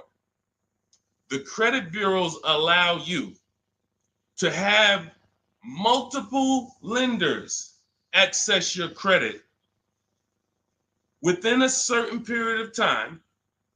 And as long as you let them all access it in that period of time, it's going to have the same effect on your credit score as one hard inquiry. So if one hard inquiry on your credit would have lowered your score 9 points, you can have 20 and it'll lower your score the same 9 points. So obviously, if we could have one and we're going to take a 9-point hit, or we could have 20, what's better? With one person competing for our business or 20? So you cannot go into the dealers to do this. You can't say, well, I heard Deshone said I could go to this dealer and let them run my credit, and then the next day I could go to this dealer and let them run my credit. That's not how it works. You cannot do that. What you will do is you will make your deal for your car. First thing you're going to do, Angie, in the bank bidding war process is let's see, are there any special interest rates in the market? That's always step one. The bank bidding war is 3 rounds. Step one is, are there any special interest rates for the car I'm looking at? Are they running 0%? Are they running 1.9%? Anything that I know a bank or credit union can't beat at all. It's a subvented rate. It's like a rebate on a finance. It's the company saying we want to move a lot of these cars. Let's give the people low interest, no interest. Now, once I check that off, there's no special rates. Now we're moving to the next step, which is shopping for our car. Now, I have a tool in my book called the Perfect Budget Exercise. I created a calculator to do this because most of what you need to do when it comes to getting pre-approved is for budgeting. No different than buying a house. They tell you, hey, you're pre-approved for $400,000 at this interest rate and for a 30-year mortgage. Why do they do that? So you can budget. So the only purpose of a pre-approval is to budget. So the problem with these pre-approvals now is they're doing something where they're trying to get over on you. And they just see anytime the public starts to move in a certain way, here comes the scammers, here comes the wolves. Once the public started talking about pre-approvals, every bit of the conversation went there, but they don't want you to get pre-approved and shop competition. They want you to get pre-approved and locked into them. That is what you want to avoid. Anytime you see anyone trying to lock you into them, one dealer, lock me in. Hey, one dealer sent me this letter. Come get this car from us only. Lock me into them. Hey, you're pre-approved from this bank. Lock me into them. That's how you overpay. Because they don't want you shopping competition to find out that that offer from them is not the best offer. I don't care how good it sounds. It's not the best offer until we've seen 2 or 3 and 4 or 5 other offers. Then we realize, oh, that wasn't a good offer. So when they're doing these restricted pre-approvals, where first of all, they want to ding your credit with a hard pull. We don't like that. Second of all, they want to give you, they don't give you a rate, an interest, they give you a term, but there's an expiration date on it. Who's seen that? Who's seen that? Your pre-approval is only good for 30 days. Now, you done already hit my credit with a hard pull. Now I'm out here shopping, and I'm shopping with my back against the wall, and I have pressure not from the dealer that I'm buying from. I got pressure from the bank that wants to loan me money. Hurry up and find a car. If you don't find a car in 30 days, you got to come back and we got to hit your credit again. So what are you going to do when you're out there shopping and looking and you know your pre-approval expires in 2 days? You mess around and take something that you wouldn't have taken if you didn't have that deadline. So this is not what you want to do. This is not what you want to do. Hold on one second. Hold on. And I asked the people before when we did another stream, I said, hey, do you guys want me to do these quick skim over answers so we could get 20 questions answered in an hour, or do y'all want me to go deep on these subjects? And everybody said go deep on it. We like that. So that's the consensus. We don't do fluff answers here. This is car buying. This isn't, buying a pair of shoes. We go deep on answers. So we stay away from these because those were the games. These are the games these lenders are playing now. They don't want us shopping them. They don't want us shopping their competition. They're making a ton of money on interest, charging 7, 8, 9% interest, 10% interest to people who aren't shopping their competitors. We don't do that. What we're doing is we are going to, once we see that there's no special interest rate, we move into shopping for our vehicle. Now we're getting bids. Once we find the best offer on our vehicle, new car, used car, we lock it up with a deposit. We never take on the spot delivery. Type a $sign if you understand. Type a $sign if you've ever taken on the spot delivery from a car. You went in, signed the paperwork, same day, took it home. Type a $sign if you've done that. We don't want to do that anymore. I'm going to tell you why. On a finance, you don't have an opportunity to shop rates. You got to shop rates. From now on, you will be shopping rates. You're going to have 5, 10, 15 lenders compete to see who's going to give me the best rate. Because if I pay 7% on a $30,000 loan, but I could have got 5.29%. That's probably $1,500. That's probably, and we never go back and refinance. We just end up with a higher rate than we could have gotten. We wonder, we hope, hey, dang, I wonder if I got the best rate. This is what's going to eliminate that. So you're going to put the deposit down. Hey, I'll call you tomorrow. I'm going to go shop my lenders. And here's what we do that no one is teaching. We always let the dealer see if they can beat the rate. We do not only strictly go with our lenders. We don't have enough lenders to do that. If we had 20, 30, 40, 50 lenders that we were shopping, we got like, I show you how to reach out to about 5 in my book, but the dealer might have another 12, 13, 15. So we want all of these people competing.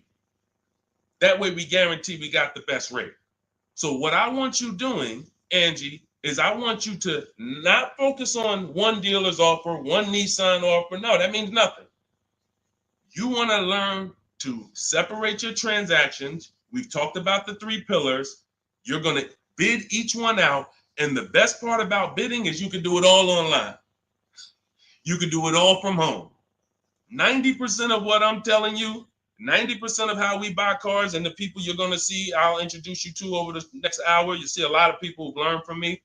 It's from home. That's why my entire process is called Cars from Home. The book is called Cars from Home. It's a digital book. It'll be in your inbox in 5 minutes, but you got to get there before the 30-minute timer goes down to get you 75% off. It's normally a $97 book, worth every penny. But for the next 30 minutes, if you haven't visited yet, you can get your copy for 75% off. Go to my TikTok bio, the Instagram bio. Don't miss it. You can come back to the broadcast. We'll be here. YouTube, we have a comment pin for you. On Facebook, you guys can see the link floating. Get your 75% off. That way you have all of this stuff step by step for the rest of your life. And when things update, I update the book. So that's another reason I love a digital book, because things happen, things change, new websites come out, boom, I go right in, boom, boom, update it. I don't charge you. Hey, you bought my book 18 months ago, but here's version 2. Send another $32 to, no, I want people to win. If you want to win, you're going to win with me. That's it. I'm not looking to nickel and dime people. That book should be $500, but at the end of the day, I want people to win. We want to make it accessible for everybody. Go ahead, Dolan, shoot the next one in. Skinner, good to see you, my man. Always checking in. Always good when I see you. What's going on? Let me get this book. Go ahead, Angie. Use it and win. Use it and win. All right. What's up, Yo? Good to see you. How can I get your people to help me out? I'm trying to purchase a vehicle in the next 2 weeks. We have a Shop with Deshone program. It's been out. I shop with people all around the country. So I always say, get in where you fit in. Some people are do-it-yourself people. Anyone who's a do-it-yourself person, we have the master blueprint. It's step-by-step. There's different paths. So you're not reading a book on leasing, buying new cars, used cars, high mileage driving strategy. You're not reading all of that and then trying to see what I do. There's paths. I basically have it like the warp zone. If y'all ever played Mario, if you're on a lease path, I have links in the book to keep you on the lease path. You're not reading used car stuff if you're leasing. It's going to confuse you. So, but that's do it yourself. That's the blueprint. Some people are like, okay, I want to do it with you, Deshone. Can we work together? How can? Yeah, we have that too. And we have to. So I put the information out. There's no excuse. There's no excuse for you 2 years from now being on my live and saying, hey, I'm still trying to figure out the car buying process. There's no excuse. You got a 14-year veteran here who nobody in the industry can control me because I don't work for a dealership. So I tell you everything that I do to buy cars below market value, lease cars below market value. All the people that you see, you guys know, if you've been on any of my streams, you know we share 10, 15 people an episode sometimes who are reporting their deals. So at the end of the day, you get in where you fit in. Get in where you fit in, but find a place to get in. I don't care if you watch all my free videos on social media. Now, once you get my book or you work with me, you can stop watching those videos. There's no point in you watching my videos warning people when you're inside with me and you got my blueprints. So it's just about getting where you fit in. That's all. Go ahead, Dolan. All that information was Shop with Deshone. That's all in my bio. That's all in, any of my bios too. So what are the 6 companies to sell your car to? Great question. Make notes. CarMax, Driveway, Carvana, Kelly's Blue Book Instant Cash Offer. Do not use the Kelly Blue Book algorithm site where you just put your year, make, model in, boom. Your vehicle's worth $18,000. Do not use that. That is worthless. The only thing that matters is cash offers. That's all that matters. These are people who literally, they either send an inspector to see the car, or you go to a local spot, have the car inspected, they go and they cut you a check. Like it's like that. They don't negotiate. Sometimes Kelly Blue Book will patch you into a dealer and they'll say, hey, I might be able to pay more if I see it. We don't usually fall for that. We want strictly, hey, there's no used car manager in this world in this country who can't put a number on a car sight unseen. Like literally seeing it, that car is worth about this. That's what they do all day long. Look at cars in auction, make offers, make offers, make offers. So all of this stuff can be done online. And these are the people who pay more than, see, you're not going to, once you use this process, you're getting bids. Remember that. So if you're like, hey, I'm looking for a 2019 Honda Accord, I'm going to show you how to see the entire market. Because the problem is, there's another guy at the gym, because people know me locally, a couple people know what I do, and they'll come up to me, hey, I'm looking at this car. I'm like, look, I don't do this. I don't do this. I don't care how close you are to me. Like, I don't do this anymore. But, you get the same information. We've laid out the path. But he showed me, I just saw this car, though. I was looking at it. I said, there's probably 50 of those cars within 100 miles. There's definitely 50 within 300 miles. So the whole idea, remember, you have to know the goal of the person trying to sell you something. It's to lock you in to them. They want you to think this is the only one. This is the only offer. No, there's cars are cookie cutter. If y'all ever see these new cars come off the truck, you'll understand. Oh, they sent 4 of those black ones. There's 4. These cars are cookie cutter. And all of these dealerships are competing. So when we start bidding and getting bids and we find the lowest price car in the market, we get the lowest offer on a lease, on a finance. I have all of this in my book. We do this by email. With a used car, we go on the marketplaces. We go on, it's like shopping on Amazon or BestBuy.com or Walmart. We're going to all the marketplaces for used cars, and we're just screening it down. We'll talk more about that. If somebody wants to know how we screen down used cars, feel free to ask that question. But the point I'm trying to make is, once you have found the lowest car in the market, that dealer knows they're selling that car at the lowest price in the market. So they cannot turn around and beat all of these other offers that Carvana and CarMax and all of these companies made to buy your car. They'll be out of business. You can't be the highest price. You can't pay the highest price to buy people's cars and then pay the lowest and then sell your car for the lowest price. You're just not going to make any money. So what we do is we find the person who wants to buy our car for the highest price. That's step 2 in my books, the equity assessment process. Those 6 companies that I named. We do this with leases too. We sell leases too. I've been talking about this for 3 years, and I know there's still people who like, Deshone, I didn't know you could sell a lease. If you didn't know, type a question mark. If you didn't know you could actually sell a lease and pocket cash if you have equity, type a question mark. So once we do the equity assessment, we've seen this is the company that's going to pay me the most for my old car. Now we're shopping for our new car. This is the company that's going to sell me the new car for the lowest price. 2 pillars. 2 pillars. You see what I'm saying? That's 2 pillars of our car deal. Guaranteed we paid, got the most for our car. Perfect, check. Got the least car, got the lowest car in the market based on bids, based on multiple offers. This is how it's done. And this stuff takes an app. Like, when you guys get good at this, you'll be able to do this in 90 minutes to 2 hours. 90 minutes to 2 hours. I can get any car I want below market value. I'm going to pay less than everyone else. It won't take me more than 90 minutes. You'll get there.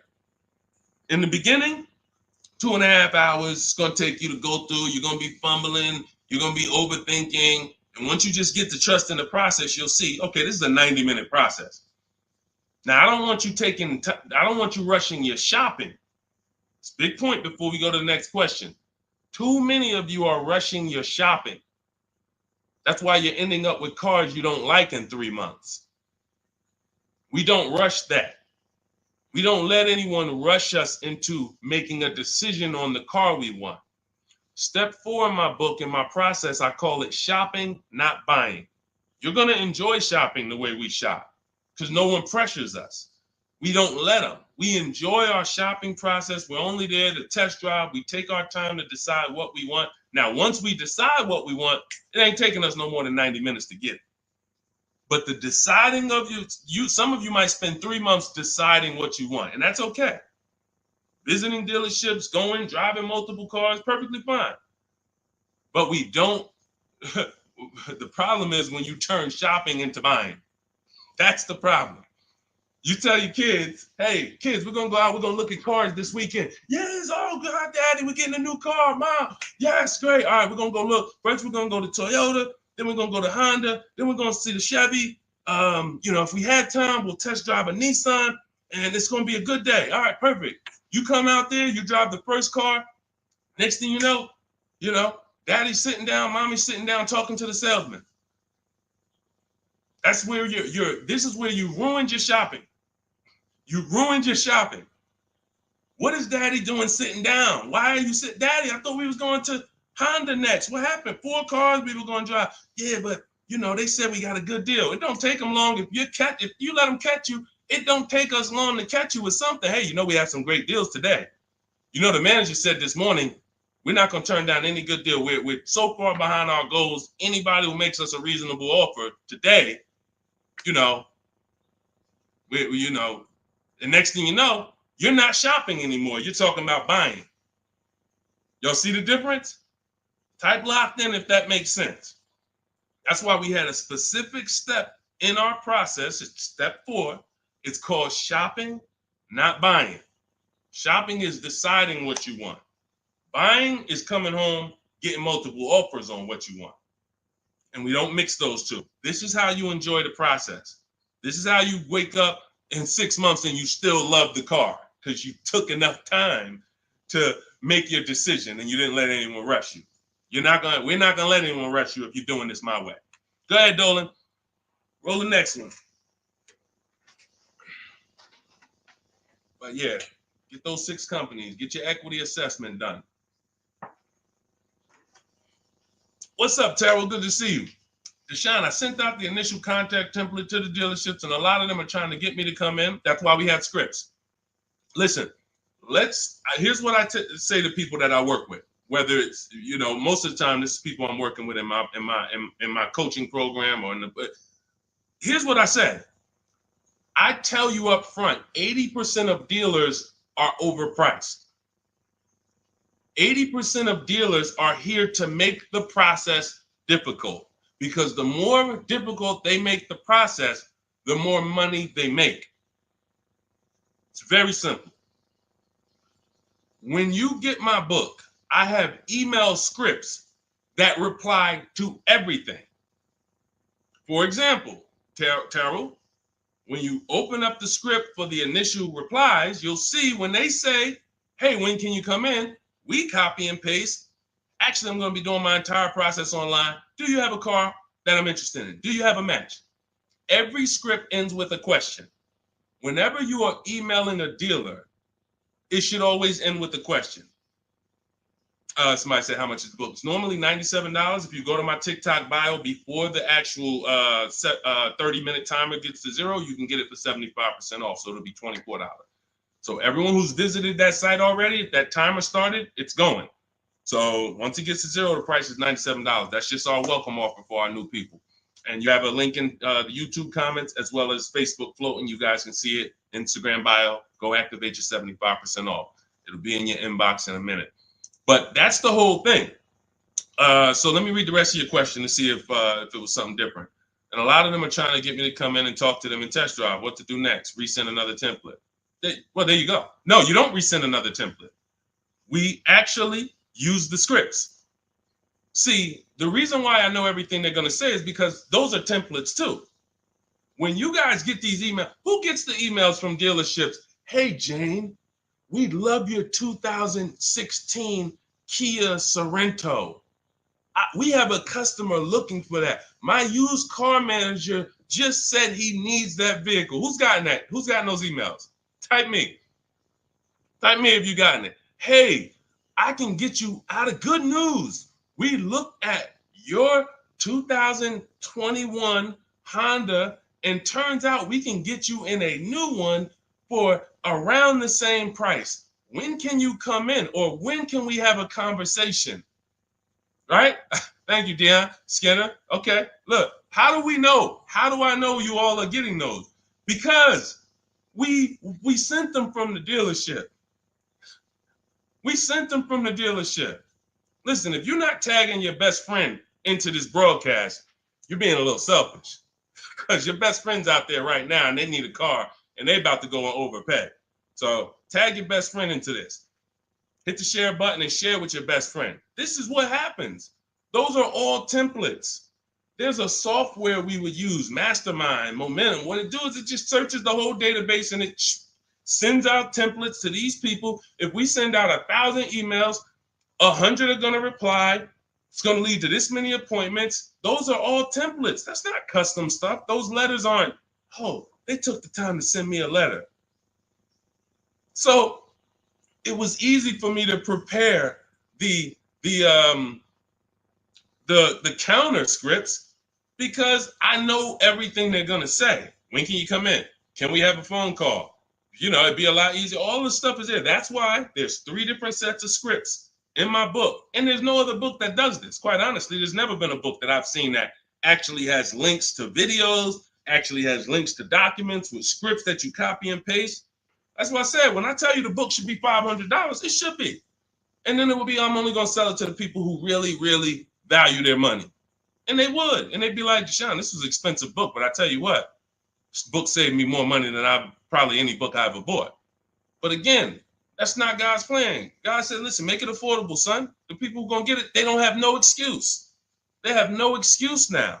If the book was $500, you could, man, I really would get the book, but I don't want to lose $500. Book's $24 if you get there before the timer. So the point is, Terrell, use the scripts, follow the process, realize it's a new process for you, but everything's accounted for.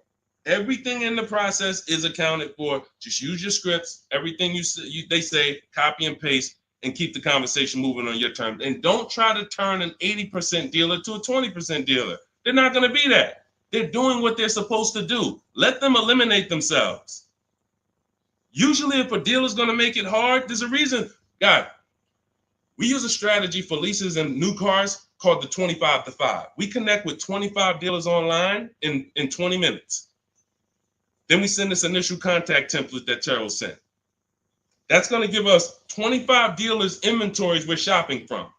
So we never have to worry about, hey, you know, I don't really have that car, but maybe I could get it. You're shopping with one dealer, you're shopping from one inventory. Whatever they got, that's all we got. No, we're shopping from 25 dealers' inventory. So now out of the 25, we're looking to get 5 to 7 quotes, 5 to 7 offers. You're going to see they're going to be $150 a month to $200 a month apart, minimum. That's just how it is.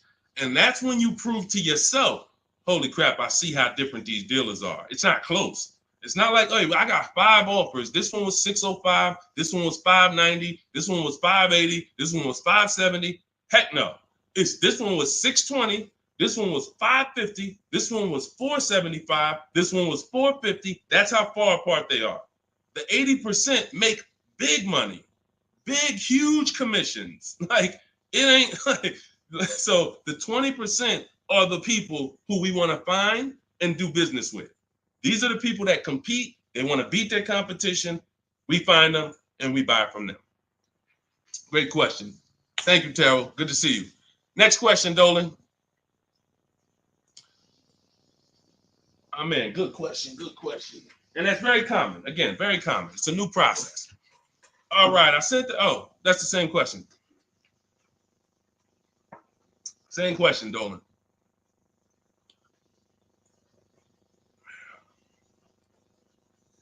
What's up, Jaden? Buying my first used car this year. All right, putting $10,000 down with fair credit and a trade in worth $1,000. How do I maximize for the best car possible? First thing we want to decide is, should we be buying or leasing? This is very important. Now, I know many of you were taught on here, never lease a car. That advice is costing you thousands and thousands of dollars. And we'll go deep on that because I can't make a statement like that without going deep on this. But let me ask you, Jaden, do you have good credit, fair credit, not so good? You know, nobody knows you, so it's not like, you know. But I need to know this to properly answer the question, because some people, you know, they want to put a lot of cash into the transaction because they don't really have any credit. Let me know. I'm looking for your comment. Listen, you got to stay close to your keyboard. All of you who are asking questions, I want you to stay close to the keyboard. Dolan's pulling the questions in, and, you know, I want you to stay close, because I might ask you a follow-up question that I need to actually, you know, be able to answer it. So let me just assume. All right, let's just assume you have fair credit. Hang on one second. Let's assume you have fair credit. All right. Hang on.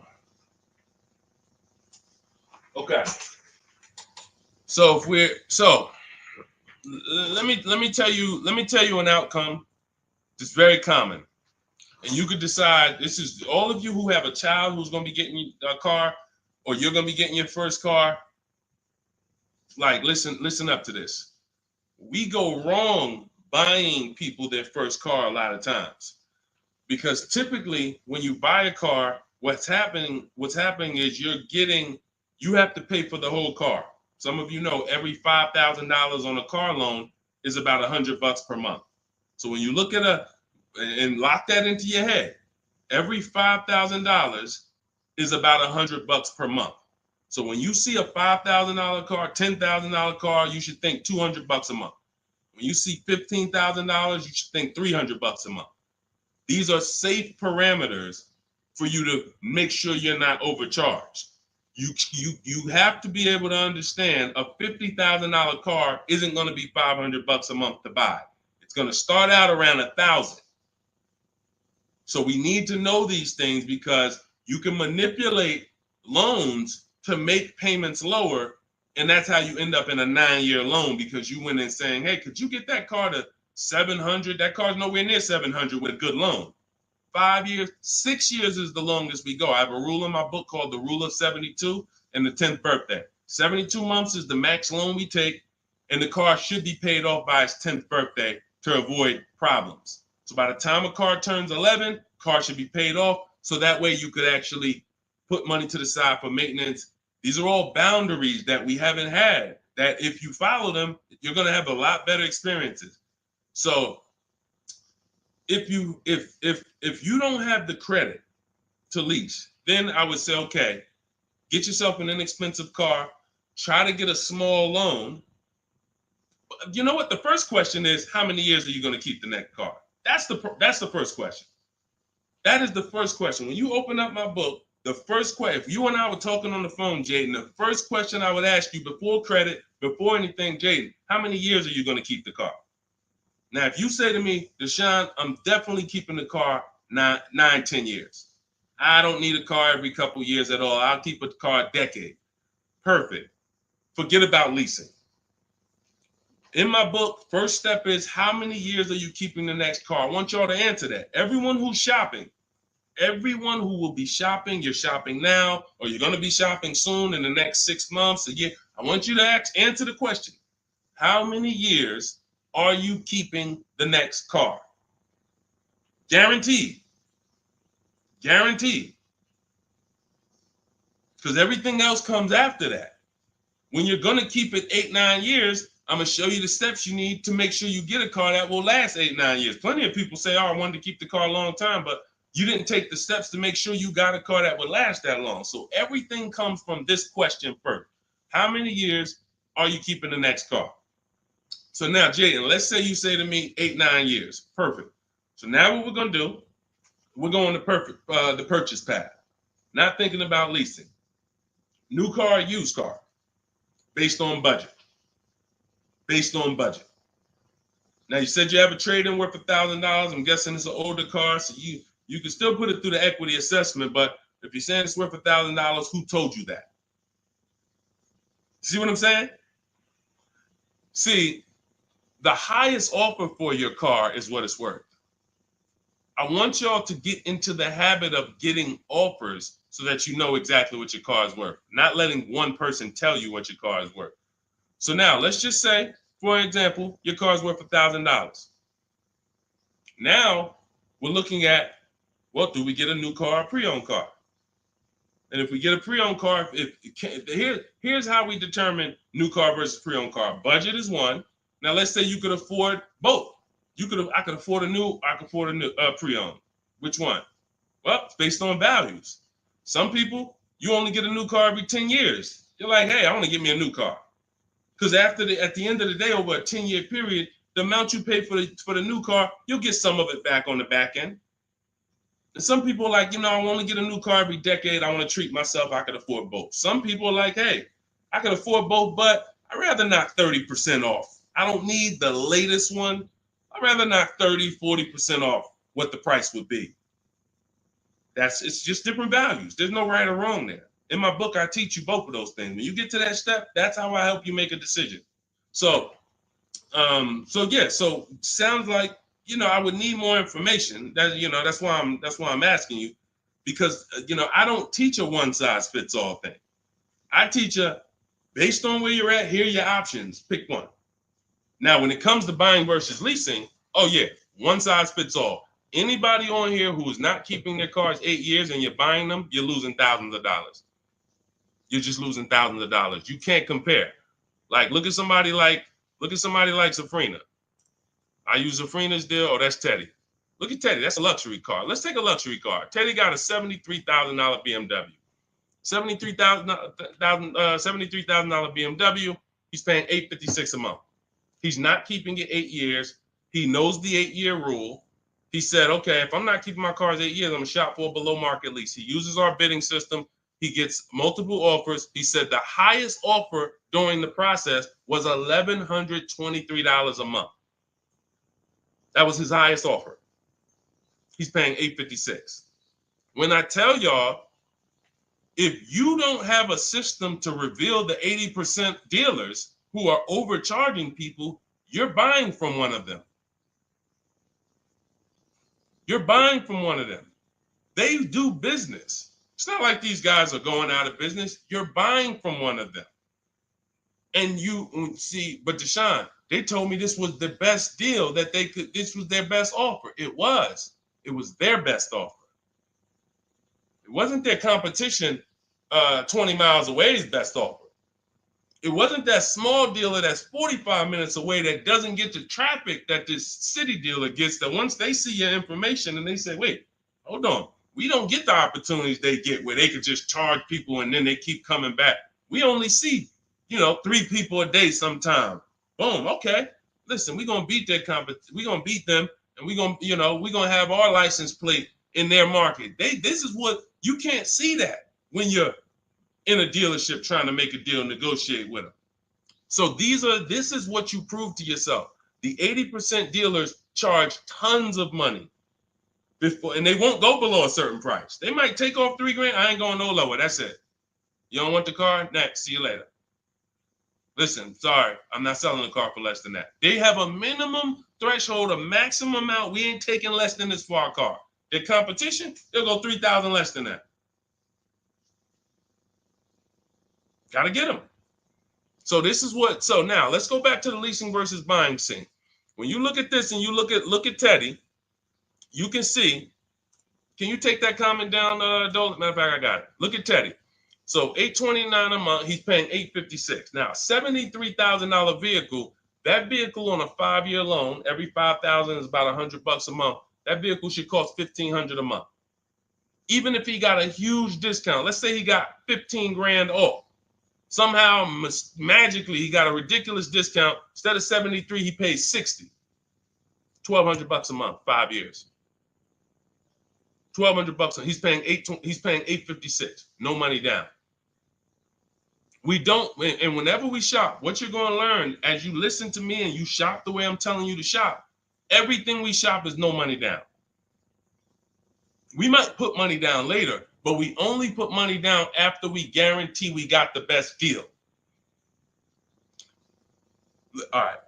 Let me echo that. You only put money down after you guarantee you got the best deal. What does that mean? You paid the best price for the car. You found the dealer that's going to sell you the car for the lowest price. You found the bank that's going to get you the lowest money. You did this from home using online tools. If you're doing it manually, you call around. I don't care if you call around. It's harder than my way because, but you want to call around and try to get multiple offers from dealers. The point is, once you find the best offer, now we can put money down if I want to lower my payment. But what dealers try to get you to do, especially the 80% and the people you're used to dealing with, they want you to put money down to get to a payment you'll take the car for. Big difference. Hey, how much is this car? Hey, it's $1,100 a month. Yeah, I can't afford that. How much money can you put down? How much money can you put down? Man, I could probably put down like 15, but can you get me to like 700? Now you're trying to buy your deal. You're not focused on the interest rate. You're not focused on the price of the car. Is he even selling me this car lower than what I could get on the market? You're trying to buy your deal, which is why the 80% dealers, here's what the 80% dealers make tons of money doing, making you think you want. And all I want you to understand is this is simple, easy. That's hard. Once you step in, start doing this like Teddy, once you start doing this like Danielle, look, like Ansley, look, like Jen, all of these people get below market deals from home. Once you start doing it like this, you'll realize this is the easy way. At home, at work, man, I just bought a car. How you buy a car? I ain't even see you spending all this time in dealerships. Look at all these offers in my email. Look, this offer, this offer, this offer, this offer. Yep, just the one. I just locked it up, saving me $7,000. You'll never go back. You'll never go back to the old way. You have to learn cars from home. All the money is over. All the overspending happens inside dealerships, which is why we never do it. Go ahead, Dolan.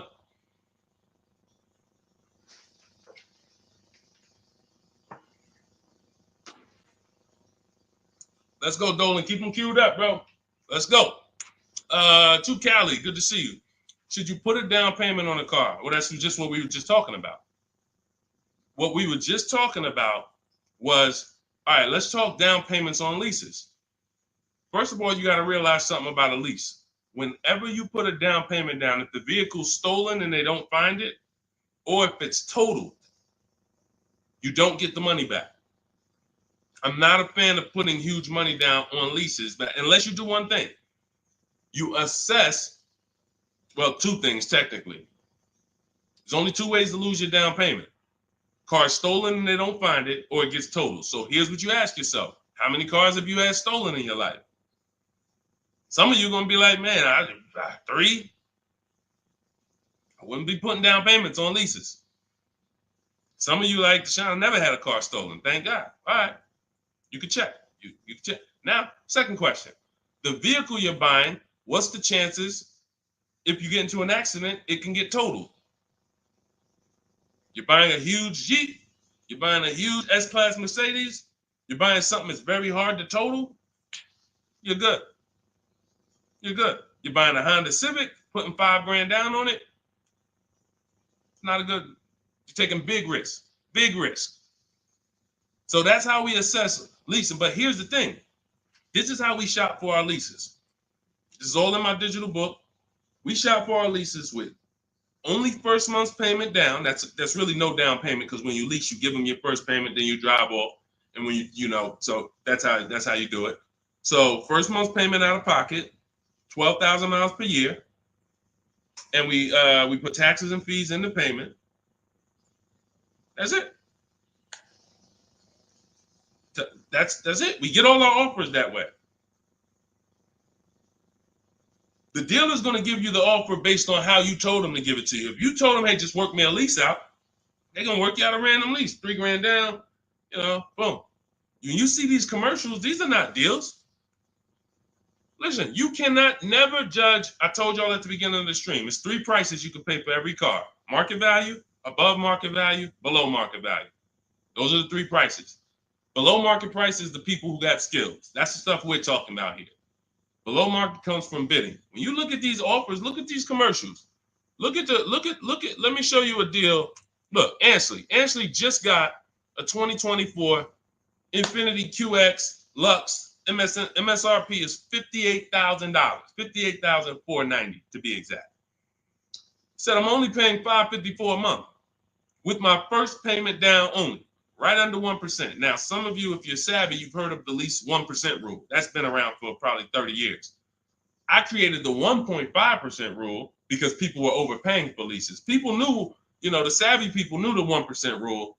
They knew this is great value. This is a steal. You get a lease under 1%, no money down, you stole a vehicle. Doesn't mean it's your best deal because Zafrina got 0.88. So she got 0.88. So just don't think, again, bids. Bids. It's like, hey, you don't know how much you're going to save on the car. She didn't know she was going to get 0.88. She knew the 1% rule. She got her offers. She ends up closing the deal, $579 a month on a $65,000 vehicle. So this is how you shop. So once you get an offer, if it's between 1% and 1.5%, that's good value on the lease. The closer to 1, the more value. But in order to get 1, you need rebate. You need we don't understand sometimes the lease program. The dealer can't control that.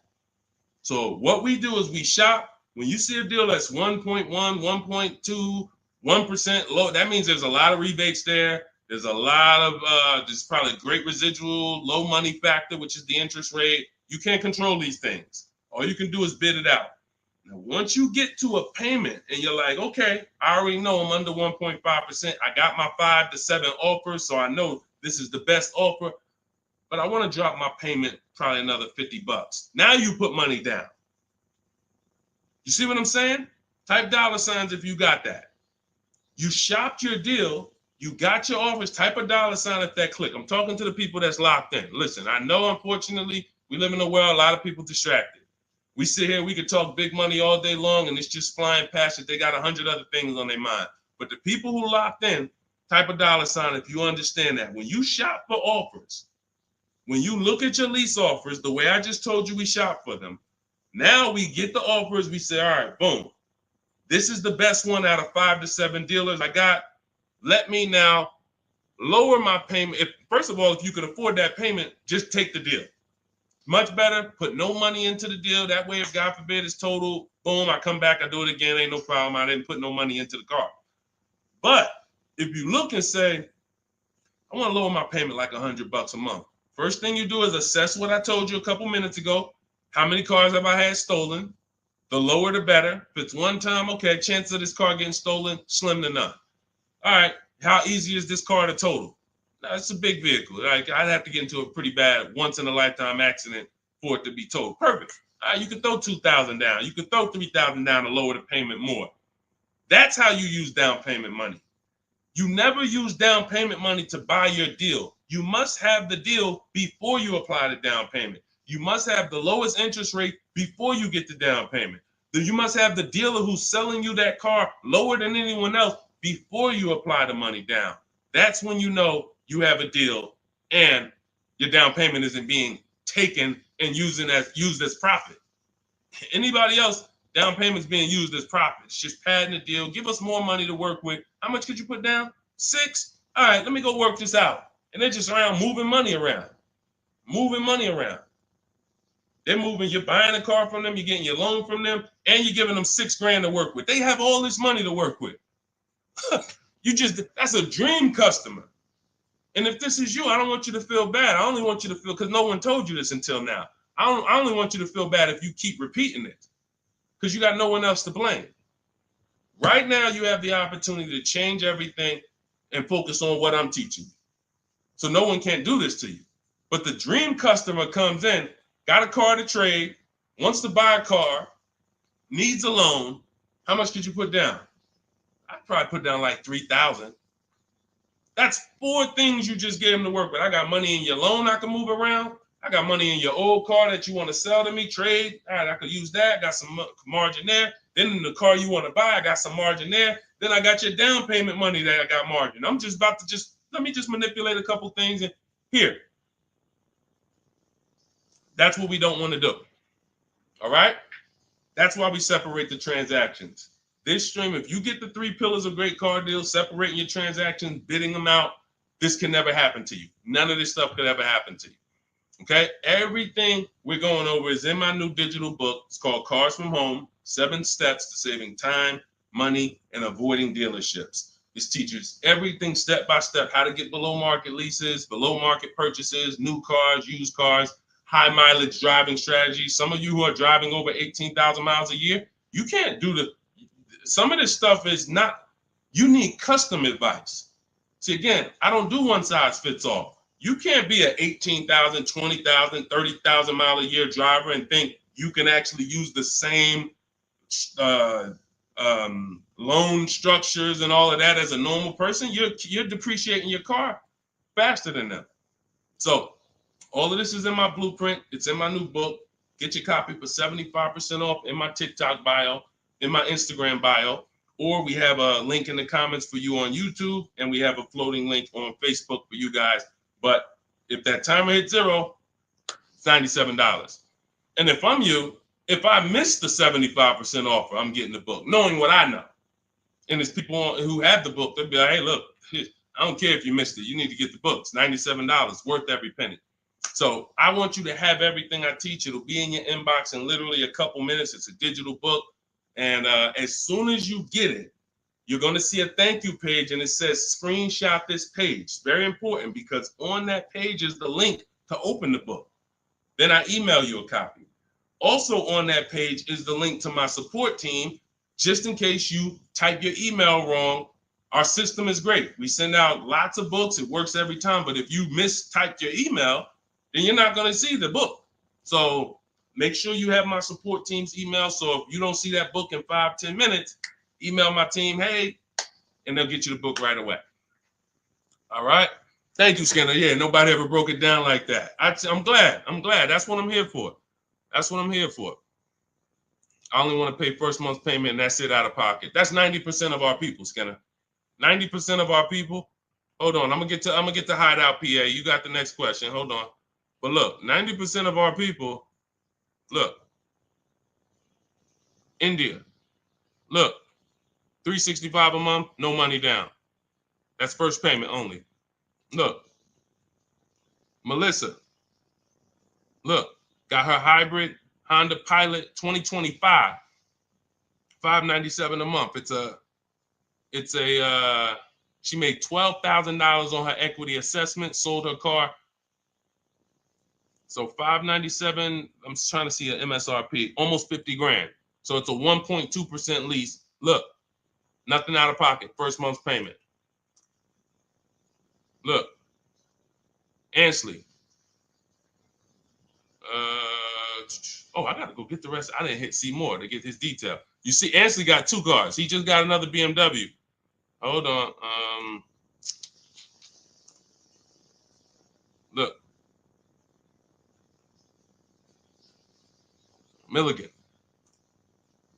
Everybody, we pretty much, look, zero is signing. Melissa. This is what we do. There's nobody who's better at this than we are. Listen, if I had the time and we did one stream where we just sat here for an hour, I could show you 100+ people. Boom, boom, boom. Well, I just show a dozen because I'm not going to spend too many. Look, if you don't get it from 10 people, you're not going to get it from 100. You know, if 10 people just like you who are showing their deals, paying less than you, don't persuade you, 100 wouldn't.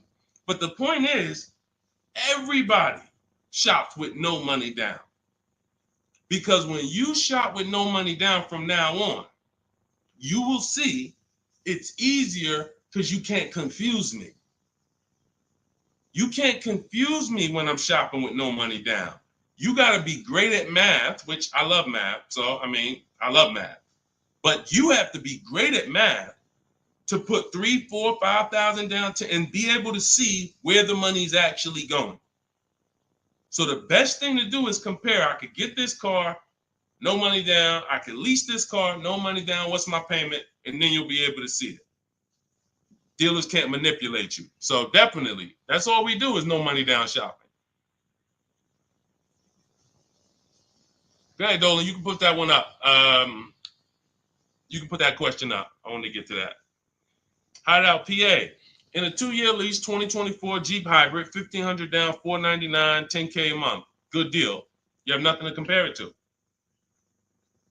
You have nothing to compare it to. And this is what I don't like. Listen, I'm not the one who tells people you got a bad deal.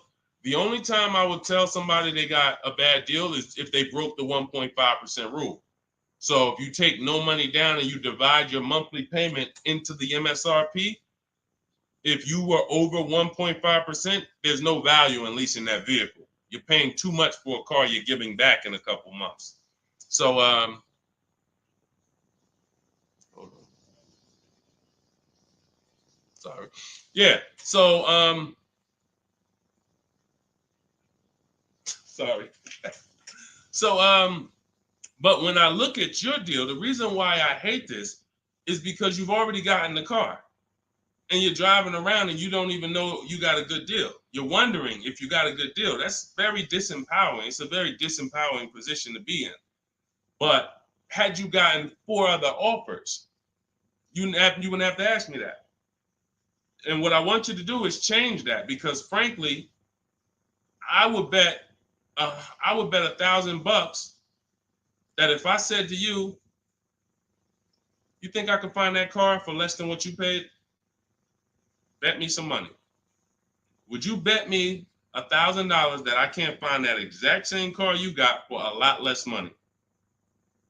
Would you take the bet? You'd probably be like, nah, I don't want to take that bet. I don't want that for you. I don't want that for you. I don't want that for any of you. Driving cars, and if God forbid you see Deshone the Auto Advisor one day and you're like, and I'm like, hey, yeah, you just got the car? Okay, great. If you don't feel like, hey, listen, I got 5 offers from these dealerships, and the one I picked, they were so much less than everyone else. See, I know you use what we're talking about. I know the people I run into that use what we talk about. They come up, the first thing they're doing is saying who made them the best offer. They're saying, hey, the dealer couldn't beat the rate I got from the credit union. I know you're using what we teach. They're like, yo, I had to go 150 miles to pick it up in the next state because they made me the best offer. I know you're using what we teach. That's when I know. When you come in and ask, hey, what you think about this deal? We have nothing to compare it to. So we look at something like, let's just take an average deal. Let's take an average deal. Let's take a big money savings. Let's always use Sean for an example. Because what you're trying to do when you're not getting bids the old way is you're actually feeling for the bottom, and you're hoping, I hope this price that I paid was the bottom. Shout out to the people running the likes up on TikTok. Every time y'all hear something y'all like, just keep tapping the screen for like, spend 10 seconds just, man, you know what? This dude is going in over here. Just spend 10 seconds. Every time you hear something you like, tapping the screen. Shout out to y'all running the likes up. But when you look at, hey, look, I lost my train of thought. What was I talking about? I don't even know. That usually happens once I've been on for about an hour. That usually starts happening. Hideout PA just bought the book. Awesome. Listen, I'm answering your question right here. So, and look, next time, that's the thing. So again, I cannot tell you, oh, the MSRP was 49,000. Okay, so 49, 1,500 down. That's about a 1% lease. Solid. We don't know if you could have did better though, and that's the point. Again, Zafrina. Funny story about Zafrina, and she got this 0.88% lease, right? You're probably a little over 1% because you put about 1,500 down, so that $1,000 probably would have put you about maybe 1.1. Still great value, absolutely great value. great value. But Zafrina called me. She was shopping for a Jeep Grand Cherokee. She didn't call me, but we you know, she's in my program. Again, we have Shop with Deshone, Shop with, you know, blueprints. It's all up to you. However you like to learn, we provide it. So she was shopping for a Jeep Grand Cherokee, and the best offer she had was like 1.1, and it was solid. But she was coming out of a Jeep where she was under 1%. Her lease was up. She was under 1% on her old lease. And she said, the guy told me if I take the hybrid version, or the electric version, he can get me down to 1%. No, I think she was maybe 1.2 on a Jeep Grand Cherokee Limited at the time. She said if I take the hybrid version, he said I could do a 1%. He could get me to like 1%. I said, okay, if you're going to look at the hybrid, the electric version, that's an entirely different vehicle. The same dealers that you've been getting the offers from, run it past them now. That's a different lease program, different vehicle. Yeah, he might be able. Now look at this. Here's the big part. He was selling her the standard version lower than everybody else. But then he flipped her to the electric version because it had a better program. She ran the lease again, and another dealer sold that vehicle lower than everyone else. This is why this round robin system is so fun and empowering and revealing. You cannot trust any one dealer. We put them against each other, and that's how we win. So she ends up getting a 0.88% lease, $579 on this $66,000 Jeep. So that's the only thing. Even when we get a great deal, you never walk into a dealership say, get me to 1%, get me to 1.2, get me under 1.5. We don't say this stuff. We get bids. We never know where the best deal is going to be. We just never know. That's why we get bids. So everything we are learning is in my new digital book. Those of you who spent the last hour, 10 minutes with us, you're like, Deshone, I got it. I took a lot of notes. Perfect. But those of you who like Deshone, there's no way I'm going to remember all of this stuff. I want the whole step-by-step blueprint. That is Cars from Home. My new digital book is called 7 Steps to Saving Time, Money, and Avoiding Dealerships. You're going to learn how to get below-market car deals on leases, new cars, and used cars, and without spending more than 30 minutes in a car dealership. You'll be doing this from home. Everything we do is putting dealers against each other, making banks bid. We don't beg for these discounts. None of these people you saw me share, they know we don't do any begging. We are the prize. You are the prize. You haven't acted like it. You haven't accepted it. You haven't shopped like it. You're begging. Hey, come on, can you take off another $50? Come on, $25 a month. You're going to lose a deal over this. This is begging. You're begging someone to give them a $50,000 transaction. We don't do that. We're at home, empowered. Everything we do is in there. You have it in your inbox in literally minutes, and you can get it as long as you get there before the 30-minute timer is up. You get it for 75% off. So you won't pay the normal $97 price. You get your copy in my TikTok bio, in my Instagram bio, or you can click the link in my YouTube comment or Facebook below. So shout out to the people that's locked in.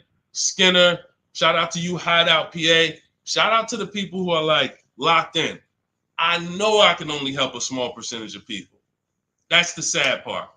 The sad part is when I came to the internet, a bunch of smart people who studied the internet, they do this. I never sold any products on the internet. They told me, Deshone, doesn't matter how inexpensive you make it, you can't help everybody. They're not mentally gonna let you help them. I said, no, that's impossible. Nah, I said, look, no way. No, I'm gonna be so transparent. I got the industry experience. We got hundreds of testimonials. They go to all my pages. They can see their peers, people just like them, grandmothers, single mothers, all that. They said, Deshone, none of that matters. You can only help a small percentage. And they've been right. And I used to be disappointed. I really did. But now I focus on the people who are locked in. Whatever God gave me, whoever God assigned to me, I'm focused on you. That's it. So I'm here to make sure Hideout PA wins. She got the book. I'm here to make sure that Skinner wins. I'm here. Anybody who locked in, hey, Deshone got the book. You talking to me. I'm the 10%. I'm the 20%, whatever percentage it is. But the rest of you, you got to evaluate yourself because you're going into a very expensive purchase that is the second most expensive purchase you're ever going to make. And you're going in to deal with sharks. Like you really live that. Like you're really ready for that. I spend more time warning you of what the inside is like because I've been in the inside. I can go back to sell cars if I wasn't running a company to educate you guys. I can make $200,000, $300,000, $400,000 a year selling cars. This is not hard for me, but I know what it's like. I know who sits next to me. I know it's people who, when you sit down next to them, your head's coming off and you're going to leave with a smile. It's an art. It's a science to making a customer leave with a smile. We got people who pay $200 more per month than they could have got, but they leave smiling. Don't let them run into their neighbor, though, that's got the same car and got a better deal. $200 less. Wait, you got the same car? What happened? They knew something you didn't know. So that's my warning. Shout out to the people that's locked in.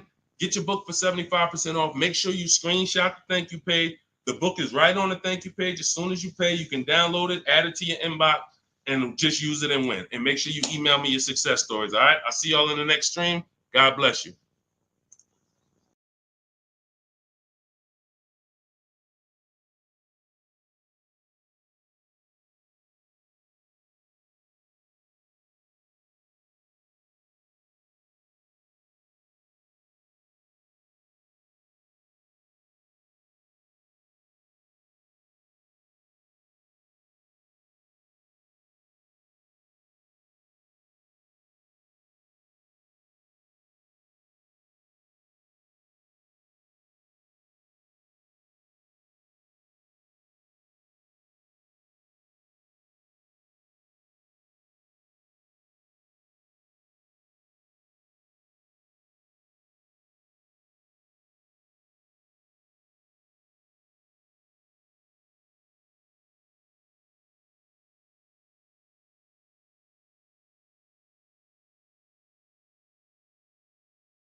And answers. Welcome to Car Shopping Questions and Answers. We're about to go very deep to make sure that you get the answers you need when it comes to buying or leasing your next vehicle. And we want you to have below market strategies. You can't pay market value and you can't pay above market value. The goal when you are purchasing or leasing a car is to get a below market deal. That's the only deal. If you pay market value, you're paying what everyone else paid. It's not a deal. If you pay above market value, you're paying higher than what most people pay. It's definitely not a deal. The only deal is below market value. I see you, Rachel. We're gonna start off with you. I see your question on coming in on TikTok. So Dolan, we get ready to pull these questions in. As you guys start typing your questions, we're gonna have Dolan pull them into the show so you can start typing.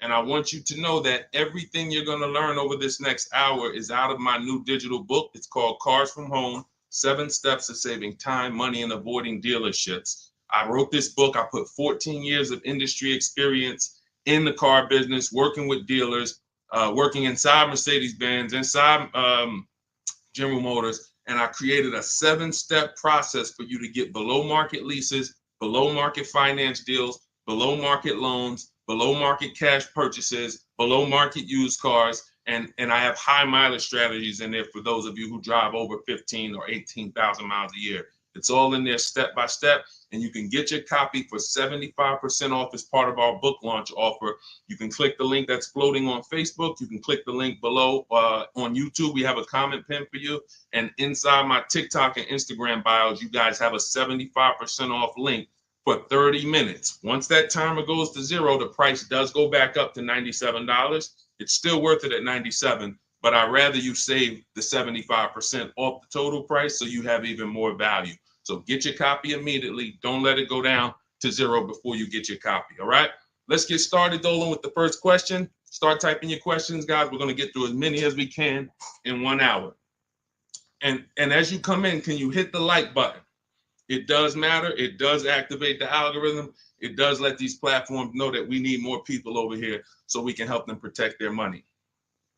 Okay, this question came from Rachel. what's the best time to get a car?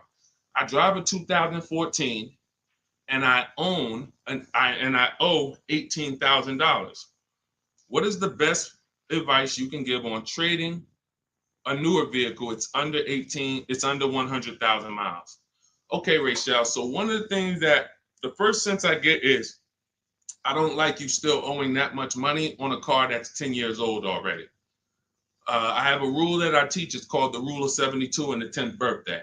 That means that you never want to take a loan longer than 72 months, but you also don't want a loan on a vehicle past its 10th birthday. And I'm going to tell you why. In 14 years in the car business, I've seen tons of people have things go wrong about the 10-year mark. Now, there's nothing wrong with things going wrong because that's why you have a car, so that you can put a little money into it, maintain it, and keep it driving for as long as possible. The problem is when you have a loan on that car, now what you're doing is you're repairing the car while you're making, hold on. I had to turn the Bluetooth off. Okay, so the problem is you're repairing that car while you're making payments on it. I call these the four expenses. The four expenses for a car are what you pay for it every month, if you have a loan, what you pay for gas, what you pay to repair it, and then what you pay to maintain it. Maintaining is oil changes, brake fluid changes, tire rotations, new tires. These are, replacing brakes. These are maintaining it. Repairing it is if something breaks on the car. And it's that I call that the fourth expense. That's what most people are not ready for. And what I see is if you have a loan past the 10th year, you're getting hit with you're getting hit with all four expenses. And if you've ever seen someone who has a luxury vehicle and they hate it, they usually are buying cars that are too old and taking loans that are too long on them. Because you'll see they hate the vehicle because BMW, you got your BMW, you go drop it off, they tell you, hey, you need brakes, that's maintenance. Then, hey, your navigation system or your electric system is messing up, that's $2,000. And then, you still had to put premium gas in the car, so you could leave out of there, it costs $5,000 in 1 month. And people be like, man, I hate this car. But the car is not the problem. The problem is you took a loan on a car that was too old, and you took a loan that was too long. That's why I created the rule of 72 and the 10th birthday. No loans longer than 72 months, and then your car needs to be paid off by the 10th birthday. Now, what happens if you look at the car you want and you can't afford that payment for 6 years? That means you can't afford that car. That doesn't mean stretch the loan out to 7 years or 8 years so that you can try to afford it. Right now, we could all go and we can look at a $700,000 house. Maybe most of us can't afford the mortgage on that, but if we stretch the mortgage out to 50 years, then maybe we can afford the mortgage on it. Doesn't mean it's a good financial decision. So if you're going to finance again, Rachel, I want you to keep that in mind. When you replace your current car, if you're going into another finance, which I don't recommend if you're not keeping this next car 8 years, because you're going to be in the same position again, you should be going into a below market lease. Then if you're keeping the car long term, then go to another finance and then make sure you're not buying too much car, taking out too many loans on it, and taking out too long of a loan. Use that as an affordability index. If I can't afford this car on a 6-year payment and I can't add up, here's how you do it. You look at the car, ask yourself, how old is it? If it's 6 years old, that means I got to take a 4-year loan.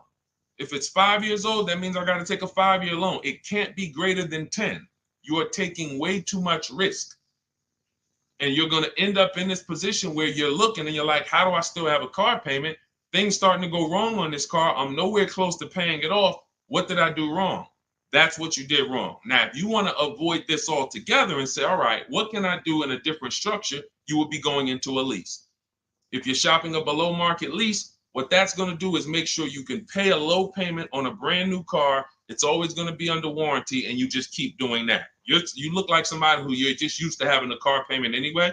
So you want to switch the way you make those car payments and start paying it into new cars versus these 10-year-old cars or 8-year-old cars that you're paying these payments into, and you're not getting much back in terms of return or quality or anything like that.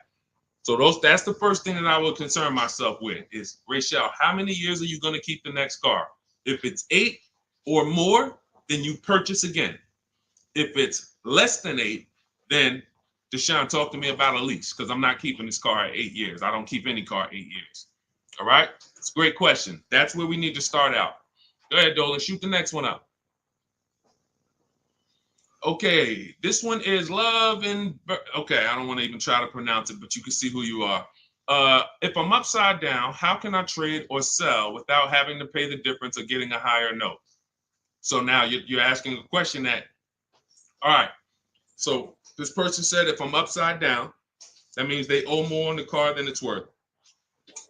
How can they get out of that car and go into another car without paying the difference or having a higher note?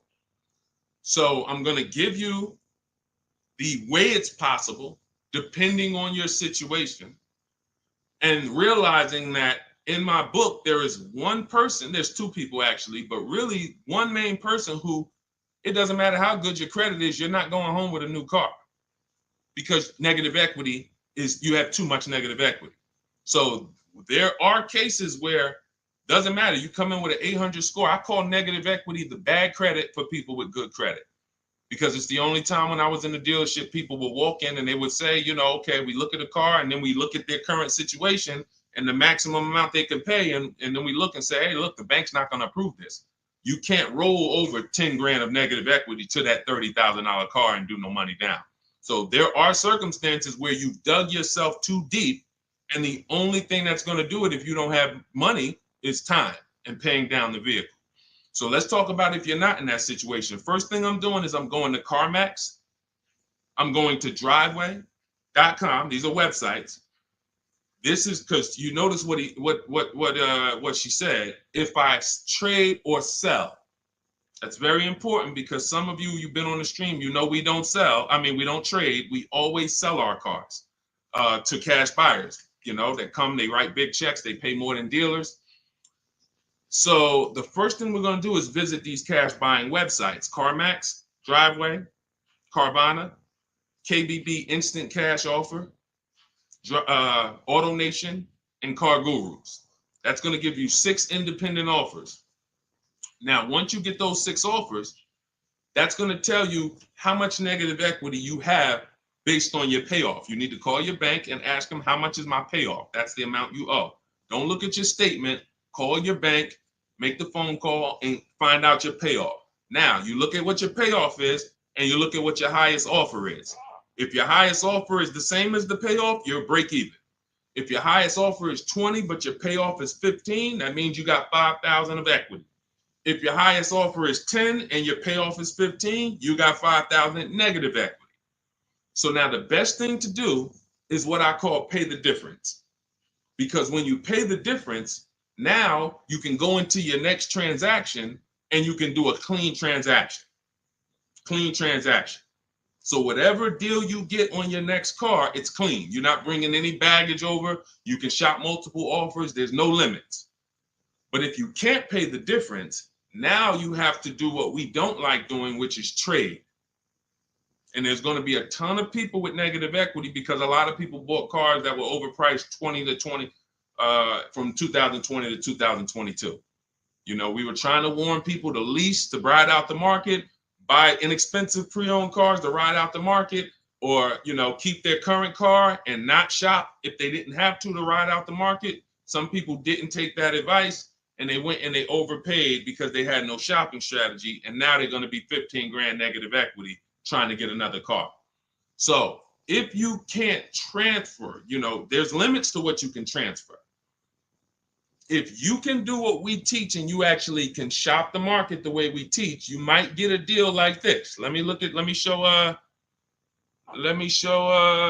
this is Milligan's deal. She just made this deal a couple days ago. It was for Mercedes-Benz brand new EQS. It's an EQE.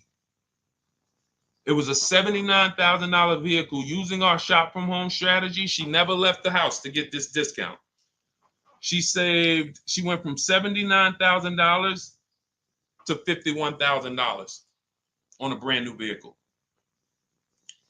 And if you're on Instagram or if you're on YouTube, you guys can see this. So we can't share the entire versions on Facebook and on TikTok. But if you like, anybody who wants to see, okay, I want to see these things that Deshone is, you can go right to our YouTube page, Deshone the Auto Advisor. And you go right to Instagram and you'll see the actual documents. This is her deal. She's posted up $79,000, $51,000. Why is this so important?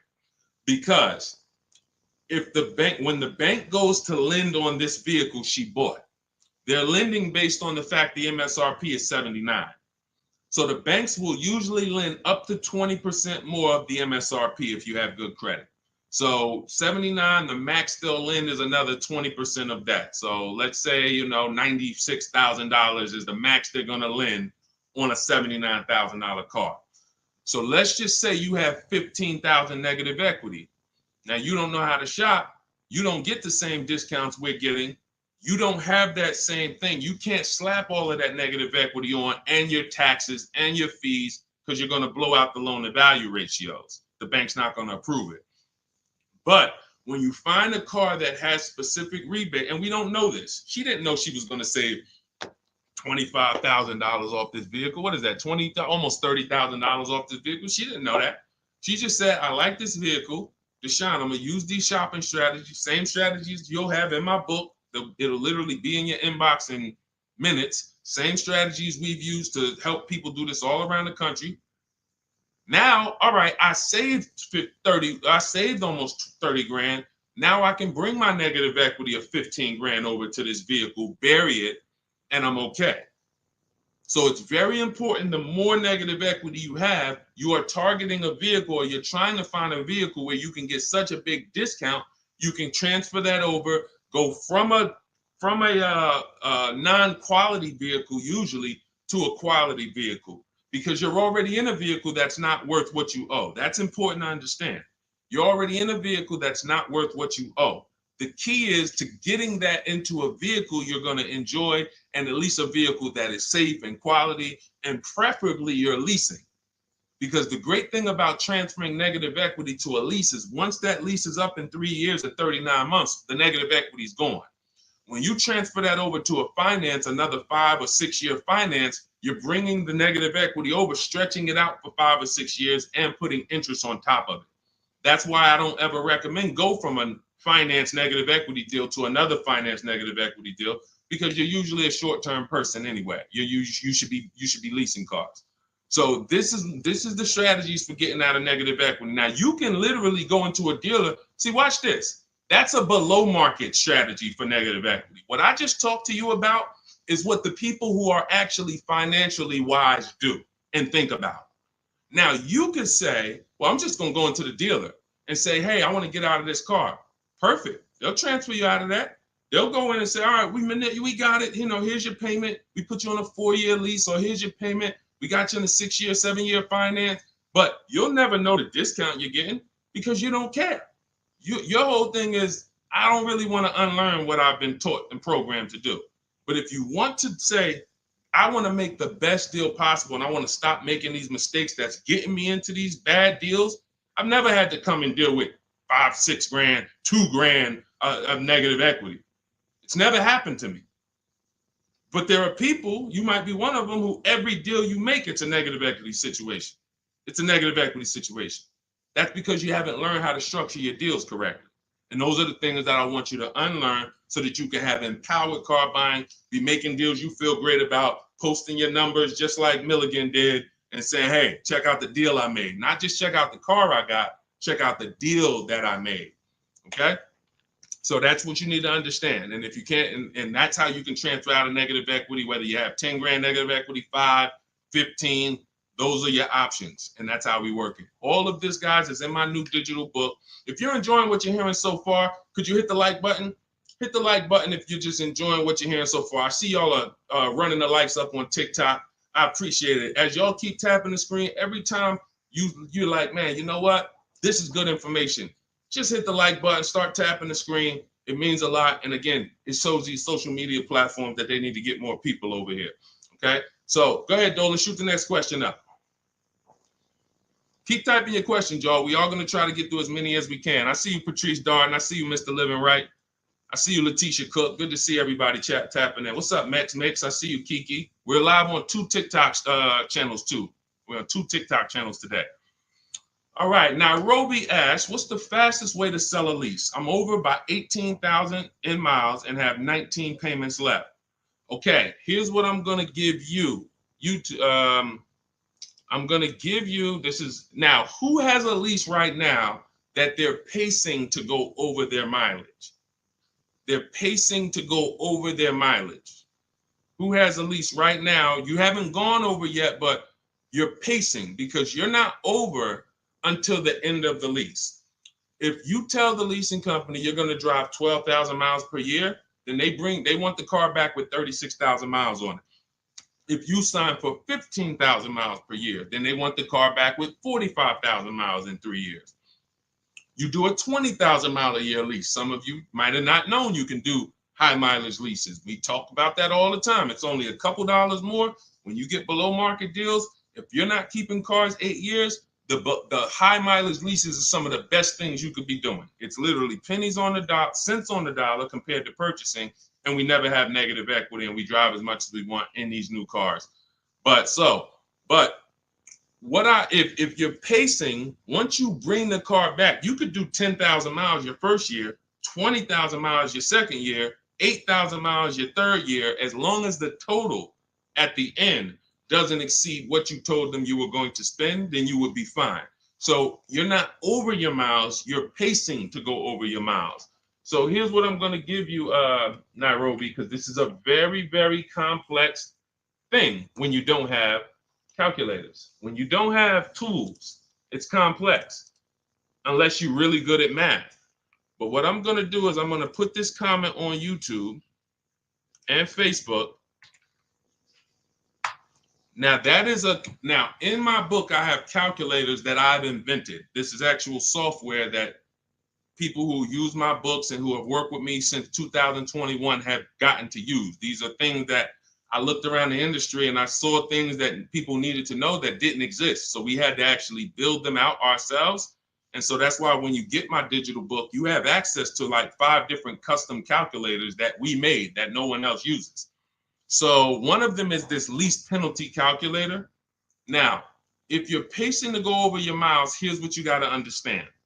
If you call a dealership, one of the biggest lies that they're going to tell you is, come on in, I'll take care of the mileage, or I'll take care of the penalties, or we'll get you out of the lease. Who's heard that before? Type me if you've heard that. Type me if you've ever spoken to a dealer, if you said, hey, I'm going over my miles, or hey, I'm thinking about, I want to get out early, and they said to you, no problem, come on in, we'll get you out of that. Don't worry about your old payments. Who's heard that? Who's heard that?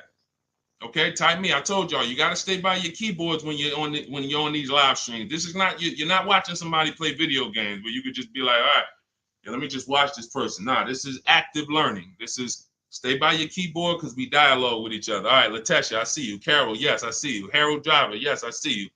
All right, so here's what happens. Those payments and that penalty that you drove over your miles, they don't get taken care of. They get rolled into your next deal. The only way lease payments disappear is if they have something called a payment waiver. And that's for loyalty in some cases. They don't say, hey, you got a Honda, you're buying a Toyota, we'll waive those old payments. They'll say, we'll take care of them.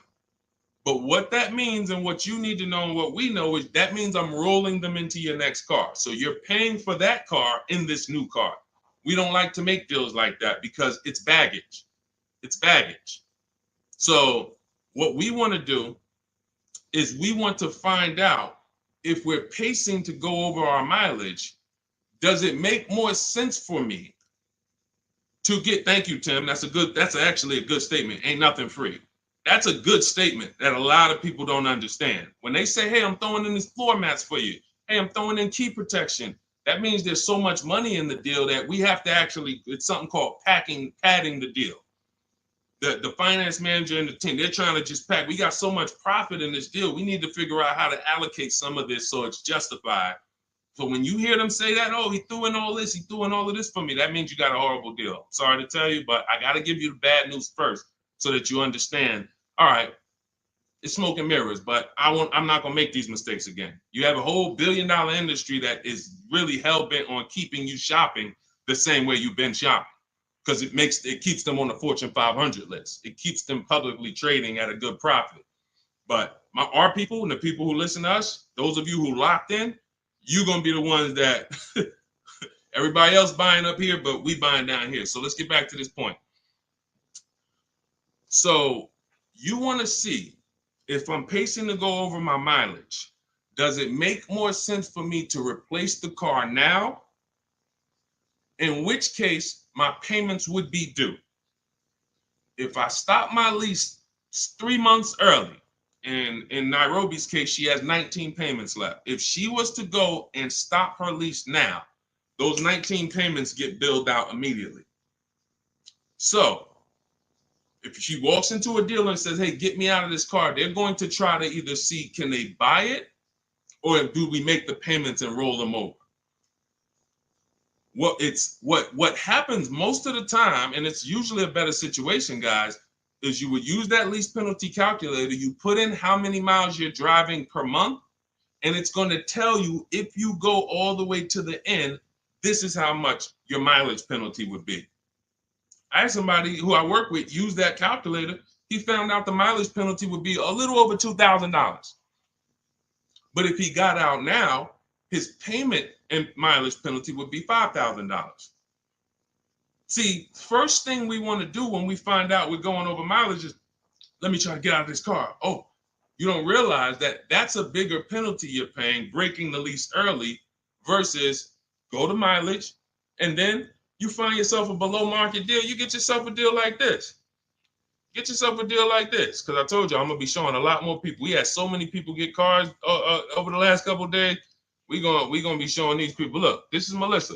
Melissa got a 2025 Honda Pilot EXL. She got a 15,000 mile a year lease. And oh man, I didn't even when I screenshot her, hold on. When I screenshot her deal, I didn't open it up with all the details that she shared. So hold on, stay with me, because y'all got to see this. She got a 1.27 lease. And if she would have let's say she was in a situation where she had a $2,000 mileage penalty, it would be simple for her to just literally roll that mileage penalty over here on top of her 1.2% lease. So this was her full deal right here. It says 15,000 miles per year, $597 a month. And look, she sold her old car because she was used to financing. This is the perfect example of someone who was taught never lease, never lease. She paid all this money to finance these cars. She had a 2018 Kia Sorento, and she would normally go in, trade that car in, and then use whatever equity she had, 5,000, 7,000, 8,000, as a down payment towards her next finance. And she just kept doing it over and over and over again, paying high payments, losing her equity. So she discovers me.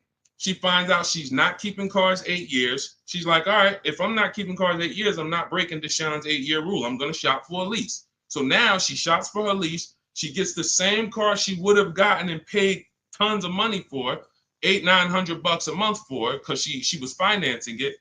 But now she actually she financed, she gets her new lease, $597 a month. And look, she did her offers, the 6 offers I told y'all to do, 10 minutes ago, $12,000 in equity. So she goes in, she gets the new car, no money down, $597, drives off in a brand new $50,000 vehicle. Then she gets a check and she puts it in her bank for $12,000. It's the way the money moves. If you understand what I'm saying, if you're starting to, even if you don't get it all, if you're starting to understand type of dollar sign, it's the way the money moves. This is already a woman who likes driving newer cars. It's obvious. She has a 2018. She's going to upgrade it. So she would normally just go trade it in, finance another car, keep it another 5-6 years, trade it in, finance another car. It costs big money to finance these cars. It costs huge money. So now what she did is she said, okay, I drive 15,000 miles a year. I'm just going to get a 15,000 mile a year lease. If she would have got a 12,000, payment would have been $25 less. If she needed 18,000 like Jen, look at Jen's deal. Jen needed 18,000. Where's Jen? Here she is. Look, she says $512 a month. She got a CRV hybrid, and some of these vehicles are very in demand. So when you see vehicles that are closer to the 1% leases, these are vehicles that have bigger rebates, more support behind them. And sometimes you see vehicles that are 1.2, 1.3. They have a little less support from the manufacturer, but you still need to shop to get great lease deals because most people are paying, either huge down payments or then, they're paying over 1.5%. Again, let's stay on topic though. If you look at Jen, she said my payment was $512. I bumped it up because I wanted 18,000 miles a year to $563. Look, she shopped the payment. She shopped her deal from home the way we teach. She got 25 dealers to get involved online, never talked to them, got bids, used my email scripts, and she said, okay, my best deal for 12,000 miles is $512 a month. All right, now bump me up to 18,000. So she's getting, a lot of people would have just signed the 12,000 and then been talking about penalties that they're paying because they didn't get what they need. We teach something called choosing your mileage wisely. She paid $40-50 a month and she can drive her 18,000 miles a year, take her trips, do her crossroads, go see her kids in college and not have to worry about anything for $40-something more a month. It's the pennies. That's called being penny wise. Some people will be penny, that's called being dollar wise. Some people will be penny wise. It's called penny wise, dollar foolish. You have to get the mileage you need on a lease. And if you choose your mileage wrong, don't blame the lease. The lease is not a real person. The lease only goes what you put in. If you tell them, work me a lease payment with no money down, that's how they're going to customize it. If you say put the taxes and fees in the payment and give me offers, that's how they're going to customize it. You might have to tell them 2 or 3 times because they're so used to just telling people, hey, we need $5,000 down. So you might have to tell them that, but the lease is based on you. If you say, hey, I need 25,000 miles a year to drive, that's what they're going to quote you. That's what they're going to customize. So we always shop with 12 and then we adjust our mileage later. But that's what you need to see, Nairobi. So you're going to see, use that calculator I put the link for. It'll tell you whether it makes sense to get out now, later, or at the end. But the last thing I want you to compare that to is the equity assessment. I want you to go to CarMax, go to Driveway, go to Carvana, go to KBB Instant Cash Offer, go to Driveway, go to AutoNation, go to Car Gurus, get those 6 cash offers because you may be able to sell your car. And in which case, if you sell your car, all is forgiven. If you sell your car, there's no penalties, there's no nothing because you're actually transferring the title and the buyer is paying the company off. So do that equity assessment. But when you go to those websites, you must put in, when they ask you, is it a finance, lease, or own, put own. Don't put lease because it triggers something in their websites. Now, if y'all are like, you're like Deshone, I'm not going to remember all of this. Get the blueprint. That everything I'm teaching you is out of my new digital book, Cars from Home, 7 Steps to Saving Time, Money, and Avoiding Dealerships. It's already 5-star rated. Shout out to the people on Goodreads who have reviewed it. We're at a 4.9 rating. We got 4.9 overall, 58 ratings, 40 written reviews. Shout out to everybody who's came and told their story about this book since we launched it a few months ago. And you can go and see what the public is saying about it. This ship has sailed. You can get your copy for 75% off for the next 30 minutes. If you visited the website in my TikTok bio and my Instagram bio, once that gets to 0, there's a countdown, 30 minutes. Once it gets to 0, the price of the book goes back up to $97. It's still worth every dime, but I'd rather you pay $24 instead of $97. So on Instagram, TikTok, your 75% off is in my TikTok bio, in my Instagram bio. Get it before the countdown expires and you'll have the blueprint. On Facebook and YouTube, we have a link in the comments for you pinned for you to get your copy for 75% off for 30 minutes only. Again, if you're like Deshone, this is good, but there's no way I'm going to remember all of this. You can watch the replays, get it however you want it. Our system is step-by-step, and it doesn't involve talking. Everything we do is online tools. Okay, go ahead, Dolan. Let me take a sip of water. Next question. And you can buy more miles on the lease. That's a good point. A lot of people don't know that though, Tim. They really don't. You know, they might have signed a bad lease or heard somebody sign a bad lease, and then, you know, usually what signing a bad lease is overpaying for it or not getting the mileage you need, or both. You get them. I've had people who know they're not going to drive 10,000 miles a year, but because it's $40 a month less, or because they don't know, just pay $40 more and get what you need.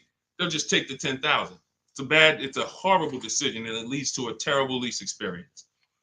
All right, this is Teneros. How much should I put down as a down payment? It's a great question. So what you want to do is understand that down payment is nothing but payment management. It is not deal management. You don't want to fool yourself into thinking that because you got a good payment, you got a good deal. That's what down payments typically can do to a person who's not really good with math. You'll say, all right, I need to get my payment to 400.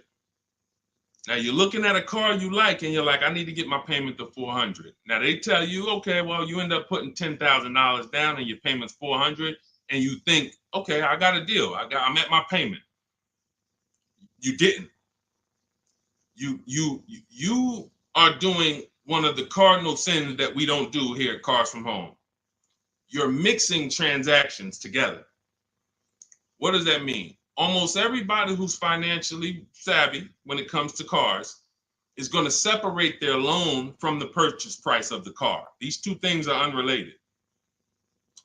You shop for the price of the car separate from the monthly payments. Because when you separate, you realize one thing.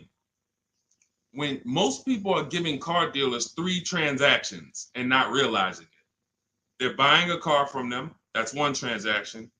They're giving their loan to them, or they're letting the dealer get them a loan. That's another transaction. And then they're trading in their car to them. That's a third transaction. So a person looks at it as one. I just made a deal with a dealership. No, you just actually did 3 transactions in one. And what happens, the reason why that's so bad is because you can't bid any of them out. In order to make sure you got a great deal, you need a great deal on each of those 3. The car you need to replace, you need to get the most money for that. The most money comes from bidding it out on the market with the strategies I just said 5 minutes ago with the companies that I just named, the equity assessment process. That's bidding that out. Now, we bid out our loans. Who's going to give us our loan? Who's going to give us the best interest rate? There's plenty of banks that want to compete for our interest rate. Plenty of banks that they don't even sell cars. That should be a clue to you guys of how much money is really in cars, because there's companies who don't sell cars. All they want to do is loan you money to buy a car. That means there's a lot of money in the loan business. So we bid that out. And there's a way we use a strategy. When you get my digital book, you get something called the Bank Bidding War Blueprint. This is how we make banks and credit unions bid for our credit, bid for our loan. We have 20, 30 people bid without affecting our credit negatively. There's a specific way that credit bureaus allow you to do this. It's called rate shopping, where it's within a certain window. But if you're getting pre-approvals with hard credit pulls and then you're going out shopping, you're not going to be able to do this, because you're going to get a hard credit pull here. Then a month later, you go find your car. That pre-approval expires. Now you got to do another hard credit pull. You already hit your credit twice, and you're outside of the rate window. It's just what most people are doing. And that's why when you get a pre-approval, most people become scared to shop now, because they don't want to let anyone else run their credit. So you're limiting yourself. But the Bank Bidding War shows you how to have unlimited people bid for your interest, and we do that after we find our car. But the third transaction is when we're going to buy a car now. The car we're buying, we're going to shop the used car market, look at all the marketplaces. I have a strategy I call the multiple marketplace strategy, where we're looking at all these websites like Amazon. I mean, we're shopping like we're shopping for a TV on Amazon, Walmart, BestBuy.com, but except we're on these car websites. Now we're narrowing it down, narrowing all the inventory down to the top 5 choices, and we're narrowing it down based on title, service records, accident history. We're verifying there's no bogus fees, and then we come up with our top 3 after we get the new car price of these vehicles. This is all, again, step by step. And some of you, you're like, this should be expected. This is what car shopping should be like. Car shopping is not like buying a TV. It's closer to buying a house. So although we do this in 2 hours, if you follow my strategy, you can get deals in 2 hours. Without these things, you're now winging the process. But first things first, when you determine, when you add to this question was about how much money should I be putting down? When we separate our transactions, now what we've done is we went out and we found the car we want at a below market price. Now we go to our lenders and we start the bidding process and we say, okay, who's going to give me the best interest rate? And whoever gets me the best interest rate, now I put it together with the car that I have on hold. And I say, okay, what's my car payment now? And they may say, okay, well, if you finance the whole thing, your car payment's, $580. Now you might say, okay, I think I want to be at like $499. How much do I need down? Well, about $3,000. Okay, perfect. That's between you and the lender. It's not between you and the dealer. You're not, see, in that case, now you have the best price on the car waiting for you because you got bids on that. You got the best loan because you got bids on it. And now your down payment is actually going off the principal of the car, not it's going to pad the deal and the profit from the dealer. If you got that, type $sign. If you got that on TikTok, just start double tapping the screen, running the like sign. That is why it's important. We call that the 3 pillars of great car deals. You'll have to see these 3 pillars separately. Who I sell my car to, I'm bidding that out. Who I get my loan from, bidding that out. Who I buy my car from, bidding that out. And that allows you to sit at your computer and make all the money on your car deal and have these deals that, all of these people are making these deals at home. Look, this is India. She said she started using my strategies last year, but she shopped the market at the time. She was shopping for a Toyota Corolla, and she did not like the offers at the time. That's the benefit of starting these strategies way before you need a car. Look, we got people who get cars in 3-4 days, but when you have time, you can shop the market. She didn't like how the offers looked, and she waited. She said the best of all my offers were over 1.5% with no money, with no one budging on my counter offers. Fast forward 2024, I had to find a car in 2 weeks, so I got to work. In about 5 days, I walked out with a 2024 Hyundai Elantra Limited, $36,000 for 36 months, $12K, $365 a month, no money down. Boom, $365 a month, no money down. The MSRP was $28,725, making it a 1.27 deal. People would kill right now to be able to buy a car, drive a brand new, dependable car, fully warranted car, shop from home, never had to be stressed out in a dealership, begging for discounts. She's sitting at home and she drives off at $365 a month, brand new car, no money down. This is what it's about, people. It's about learning the strategy so that you keep the most money in your household. Okay? Everything I'm teaching you, everything India used is in my new digital book, Cars from Home, 7 Steps to Saving Time, Money, and Avoiding Dealerships. You can get your copy as part of our launch offer for 75% off in my TikTok bio or in my Instagram bio, but it's only for 30 minutes. After 30 minutes, the price goes back up to the $97 price, which is still great. If you missed it, and you're like, Deshone, I missed it, but I need these strategies. Listen, it's $70-something more. And the strategies you're going to use to save we can't even quantify it. We showed you earlier, somebody saved 25 grand off their price, almost 30 grand off her Mercedes. You've seen discounts of 6,000-7,000. You've seen ridiculous pay. It doesn't matter. The value you're going to get far outweighs the cost. And here's one thing. Financially wise people look at value. Financially foolish people look at cost. Let that sink in. Okay, those of you on YouTube and Facebook, I have a comment below for you. We have a comment pinned. You can hit the link below. You'll see the 75% off. Now, make sure when you get your book at the 75% off, if you get there before the 30 minutes is up, make sure as soon as you purchase, it says screenshot the thank you page. You'll see I put on that page, your book is below. You can click it to open it immediately, save it to your phone, save it to your computer, and I also email you a copy. But I want you to screenshot that page so you can have my support team's email. Every now and then we get people that typing so fast, you actually type your email in wrong. and then you didn't save the book right there on the thank you page. So now, how am I getting my book? You got the support team email. They're 7 days a week. Email, hey, I think I might have typed something wrong. I don't see my book. It's not in my spam folder. Get my team so we can get you the book immediately. So you can have these strategies, protect your family's money, shop with confidence, enjoy car shopping. I enjoy shopping. These people are like, enjoy. Look at what Adina said. Look at what Adina said at the end. She said, thanks to Sean. Hold on. Thanks to Sean for making the car buying process easy. And I want to upload this because it got cut off too. So I'm going to upload this. Thank you for making the car buying process easy. I want you enjoying car shopping. You're about to spend a ton of money. Why should you dread? Look what she said. Last sentence. If you're on Instagram or if you're on YouTube, you can see it. So, all right, Dolan, next question. Let's fly through a couple more. We still got some more time. Come on, y'all, keep typing. Lalia, yes, we send emails out all the time. In fact, everyone who had the book, I literally sent a new copy out to everybody on our list. It was like 9,000 people, maybe a month ago. So, like, go through your email, check your emails from me, because we do that every now and then. Like, we'll literally just update the book and blast the new copy out to everybody who bought one. So check your email, check your spam. You know, I've sent you that book. If you purchased it last year, you've gotten the new book probably at least 2 times, 3 times. We've updated it and sent it out to everybody. Okay, Kevy Kev, good to see you.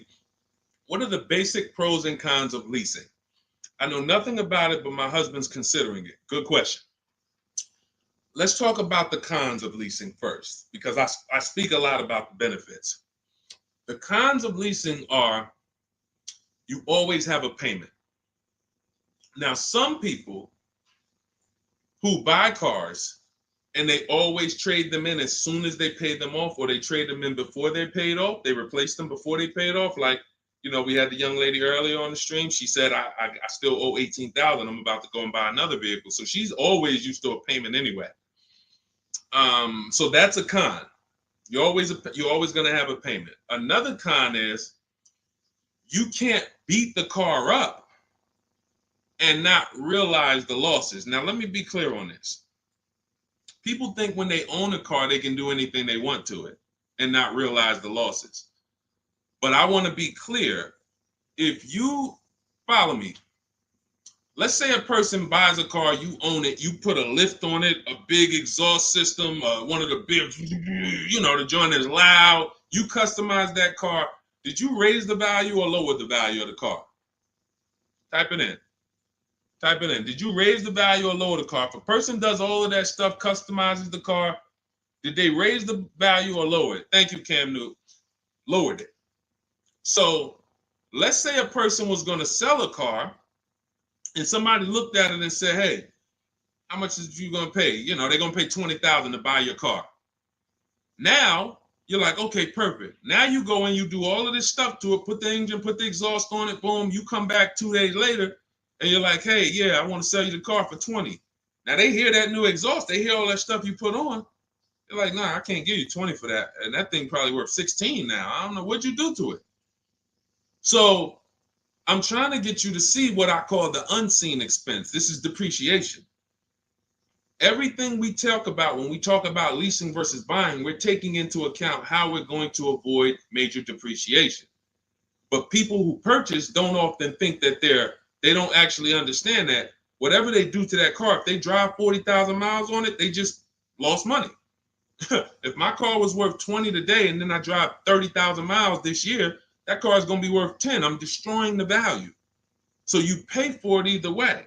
So when I say that one of the cons of leasing is that you can't do anything you want to the car, well, you can't without paying for it, but you also can't when you own it without paying for it. But if you do that, you have to restore it to its original condition. Now, another con of leasing is you have to be able to estimate around about how much you're going to drive. So people who are like doing Uber or something, you don't know how much you're going to drive. There's a reason I don't tell business people who do those types of businesses to lease, even though they're not keeping their cars a long time. there's a better structure for you guys. Leasing is not it, because you don't know how much you're going to drive. If you have a good year, you might do 40,000 miles. If you have a bad year or a rough year, you might do 20 or 18,000 miles. So you can't predict it. So with leasing, you have to have an enjoyable leasing experience. You have to have some type of an idea when you're going to, how much you're going to drive. Now, one of the biggest cons to leasing is you can overpay by a lot because it's not transparent. It's not transparent. Could everybody who shares, there are a couple people on here, you always share the broadcast. I appreciate you. We need you. Can you hit the share button, hit that arrow, hit that paper plane, and tag one friend in, just in case they might be going to the dealership tomorrow. We need to make sure that they have what they need to win. So shout out to the sharers. We can't do this without you. Now, when you consider that you can overpay, see, when you get a purchase deal, everything goes on that receipt, the buyer's order. You can plug that into a calculator and you can match those numbers up. You might not be used to doing it, but that bottom line price, you can plug that right into a basic auto loan calculator on hundreds of websites, and you can make sure that your payment matches. You can't do that with a lease. There's all types of potential to hide money in leases. You can hide money in the interest rate. You can hide in the money factor, because you can't use your own financing with a lease. You have to use whatever bank or leasing company the dealership who's running the promotion is using. So that gives us potential to be overcharged for our money factor or our interest rate. There could be rebates on that vehicle, $2,000, $5,000 rebates. Look, when Sean was shopping for his F-150, some of you have seen it. It was a $15,000 rebate, $15,500. He wouldn't have known about that if a dealer's not going to come in and tell him, hey, it's $15,500 rebate on this. No, some dealers might say nothing. They won't even mention it. They'll just try to negotiate. Hey, how much could you, they hoping you say something like this. Can you get me the invoice price? Can you get me to the invoice price? If I could get you the invoice price, can we make a deal today? Yeah, I always heard that, invoice price is a fair deal. Okay, no problem. Let me go get it. So they're not going to tell you anything about, hey, we got $15,000. He didn't ask about the rebates. He didn't ask nothing about rebate. He don't know anything about the rebates. Let's go take off $5,000, get him the invoice price. We're going to make $20,000 profit on this deal. So this is how it works. This is how it works. So with a lease, you could have the same types of incentives. And the thing about leasing is when you go from a finance to a lease, your payment is naturally going to be lower. Even if you get a bad deal, your payment's going to be lower. If you're used to buying $50,000 cars and paying $900 or $1,000 a month and putting 10 grand down, that same $50,000 car is going to lease out for like $800 with a bad deal. So people will walk in and think they won. Oh man, it's lower. It's lower than when I used to buy these. But you don't realize that, if this was a vehicle like Zafrina here, and look, this was a $60,000 vehicle, $65,000 Jeep Grand Cherokee. Now that vehicle, she's paying $579 a month for, no money down. So you walk in and you get a vehicle like this, and you think, oh, they got me the lease at $800. It's a $65,000 vehicle. I had to win. No, you lost big time because there were so many rebates and incentives that you didn't understand were there, and there's no way you're going to get them to reveal them to you. The only way, and I've been in the car business since 2006. I left in 2020, and since then I've been helping people make deals around this country. The only way to reveal what all the rebates are is 2 words: multiple offers. It's the only way.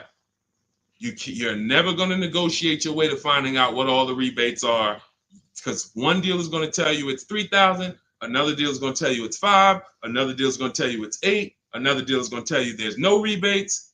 That's why when we sit back and we get multiple offers from home using the strategies in my digital book that you'll have access to immediately. Those of you who got your book, I see a lot of you saying, got the book.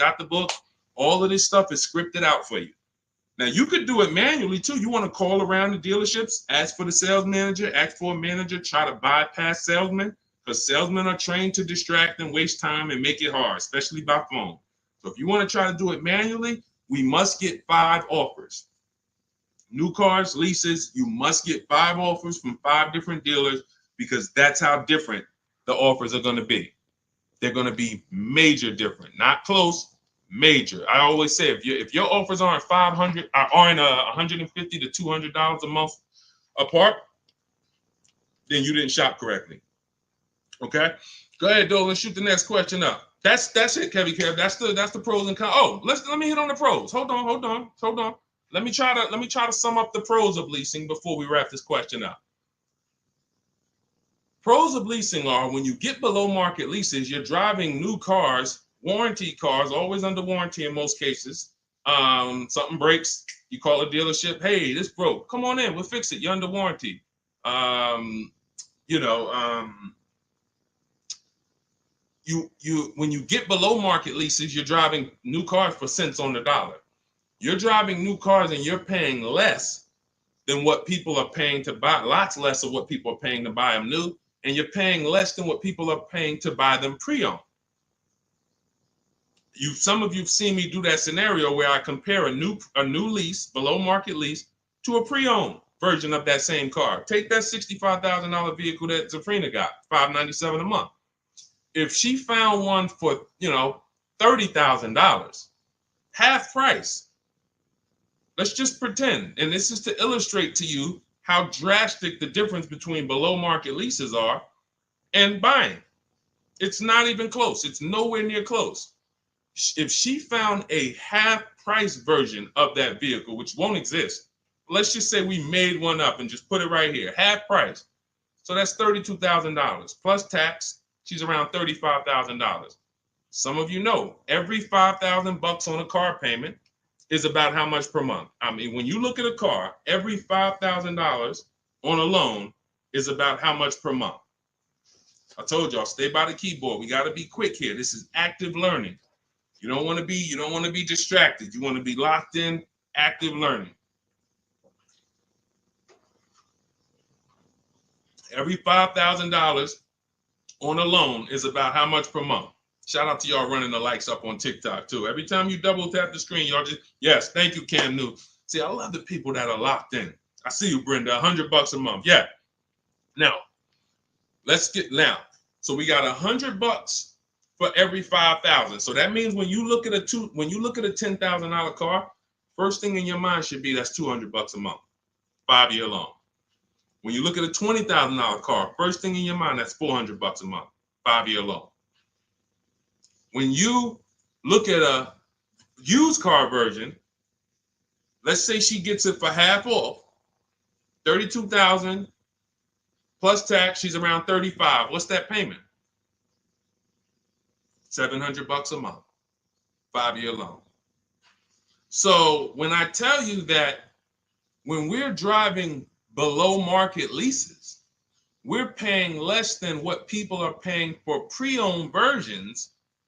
I just took really on a $65,000 car, a decent pre-owned version will probably be 30% off, maybe 40% off. Then you're going higher. If you don't know how to get good deals, you're going to take one with high mileage. It's going to be old. So it's more realistic to find a $65,000 car, 3 or 4 years old for, let's say 35, let's say 40, really closer to 40 if it's 65 new. So now you're talking about $800 a month. So a person like Zafrina, she's driving, she knows how to get below market leases. She's driving a brand new $65,000 fully warranted version, not tying up her money in that vehicle. She's paying $597 a month, which is hundreds a month less than what a used car person is paying, and like $500-$600 it's less than what a new car person is paying. So it's no comparison. So when I tell you the only people who should be purchasing, you're like, Deshone, why do people purchase then? If getting great lease deals is so cheap, why do people purchase? Well, one, everyone doesn't know how to get below market leases. So they'll look at commercials and they'll think, oh, well, this says I got to give them $5,000 down plus tax and all that. That's not deals. That's above market value or market value. We don't pay those prices. And second is, people who buy long-term don't care about those short-term benefits. I want to ask a question. Who on here has a vehicle in their driveway right now that you've had for at least 8 years? I want you to type how many years you've had it. Let me know how many. I see you, Sharon. Congratulations. Use it and win. Let everyone who has a car outside in your driveway that you've had more than 8 years, I want you to type how many years old it is. 8, 10, 15. Okay, Harold, he has one for 9 years outside. Sugar Lump, 19 years. Mr. Living Right, 8 years. Perfect. Dwayne Perkins, I see you, 22 years. Look, Julia Murray, 16 years. Look, Brenda, 8 years. Now watch this. Ralph, I see you, 10 years. 8 years or more is when we buy. These people won. So you heard me just spend the last 10 minutes, 15 minutes talking about pros and cons of leasing, benefits of leasing. But these people are the real financial winners in the long run, because the longer you keep a car, the less it costs you. I'm not a fan of people leasing who have the discipline to keep a car for 10, 15 years, 12 years. I would never tell people lease who's doing that. I'm trying to get the people who say, it's no way I'm keeping a car near that long. I've never done it. I don't enjoy it. I'm not going to do it. You are the people who should not be buying. Because the great thing about having a car 8 years is you'll see something. This is the depreciation cycle. This is how owners lose money on their leases, on their cars. When you purchase your car, one day when you buy it, it's worth this. 5 years down the line, it's worth this. 10 years down, 10 years, but here's the thing. After about 8 years, 7, 8 years, now the depreciation starts to level out. You're not losing that much money in depreciation anymore. Your car today, all of you who just typed, whatever your car is worth today, most likely it's going to be worth that next year too. If your car is worth $5,000 today, a year from now, it's going to be worth about $5,000. You beat depreciation. That's when it makes sense to purchase, when you have those values. These people, look, we call these cars keepers. When a transmission goes out on the car, you know what people who are not programmed, you're not a keeper, you know what you do? Transmission's out. You gotta go get a new car. When the transmission goes out for some of these guys, what are they doing? They go get another transmission and put it in the car. That's what you do. That's what you do. So there's two sides to be on. You're a long-term side. That means, like my dad, he bought a truck 2013. 6 years later, the engine went out. He got a used motor, put it in there. He's still driving it. He's about to sell it for a couple $1,000s now. He's had that car for over 10 years. But he's had no car payment on it for probably 7 years. That's all money that stays in his household. Somebody asked the other day, hey, my car needs $3,500 in work. Should I go get a new car? I said, well, first of all, make sure you get a price from a second opinion from a local mechanic. You always get, for work, you always get 2 opinions. But if it costs you $3,500, will that car ride smooth for the next 3 years, 2 years, 3 years? If the answer is yes, you need to understand something. If you go get another car to replace that car, it's going to cost you a minimum of $3,500 a year, and most likely more than that, $6,000, $7,000 a year coming out of your household. So do you want $3,500 one time and now I got no car payment, I keep my bills low? Or do you want to go get a new car payment that's $400 a month? Now what is that? $400 a month times 12, that's $4,800 a year for the next 5 years or whatever. The cost of replacement, guys, is always more than the cost of keeping that vehicle running. That's why you want to have that car paid off before the 10th birthday, and you want to set aside money for maintenance and repairs. Whatever you were paying on your car payment, $400 a month. All right, my car is paid off. Now take $100 or $200, put it into an emergency fund. So when that car breaks down or something needs, hey, no problem. It's in the emergency fund. But I'm keeping that car, because the longer I keep that car, the less money I pay for a car, the more money I keep in my household. So that's how you purchase, because you're buying a depreciating asset. You have to go long term with it. It's going to go down in value like this sharply for the first 5-6 years. It's going down, losing thousands. But once it levels out, that's when you really want to own it, because now we good. Things paid off. I ain't got to worry about it. But as soon as people come through that deep depreciation, that's when they go and trade the car in, and they do it all over again, over and over again.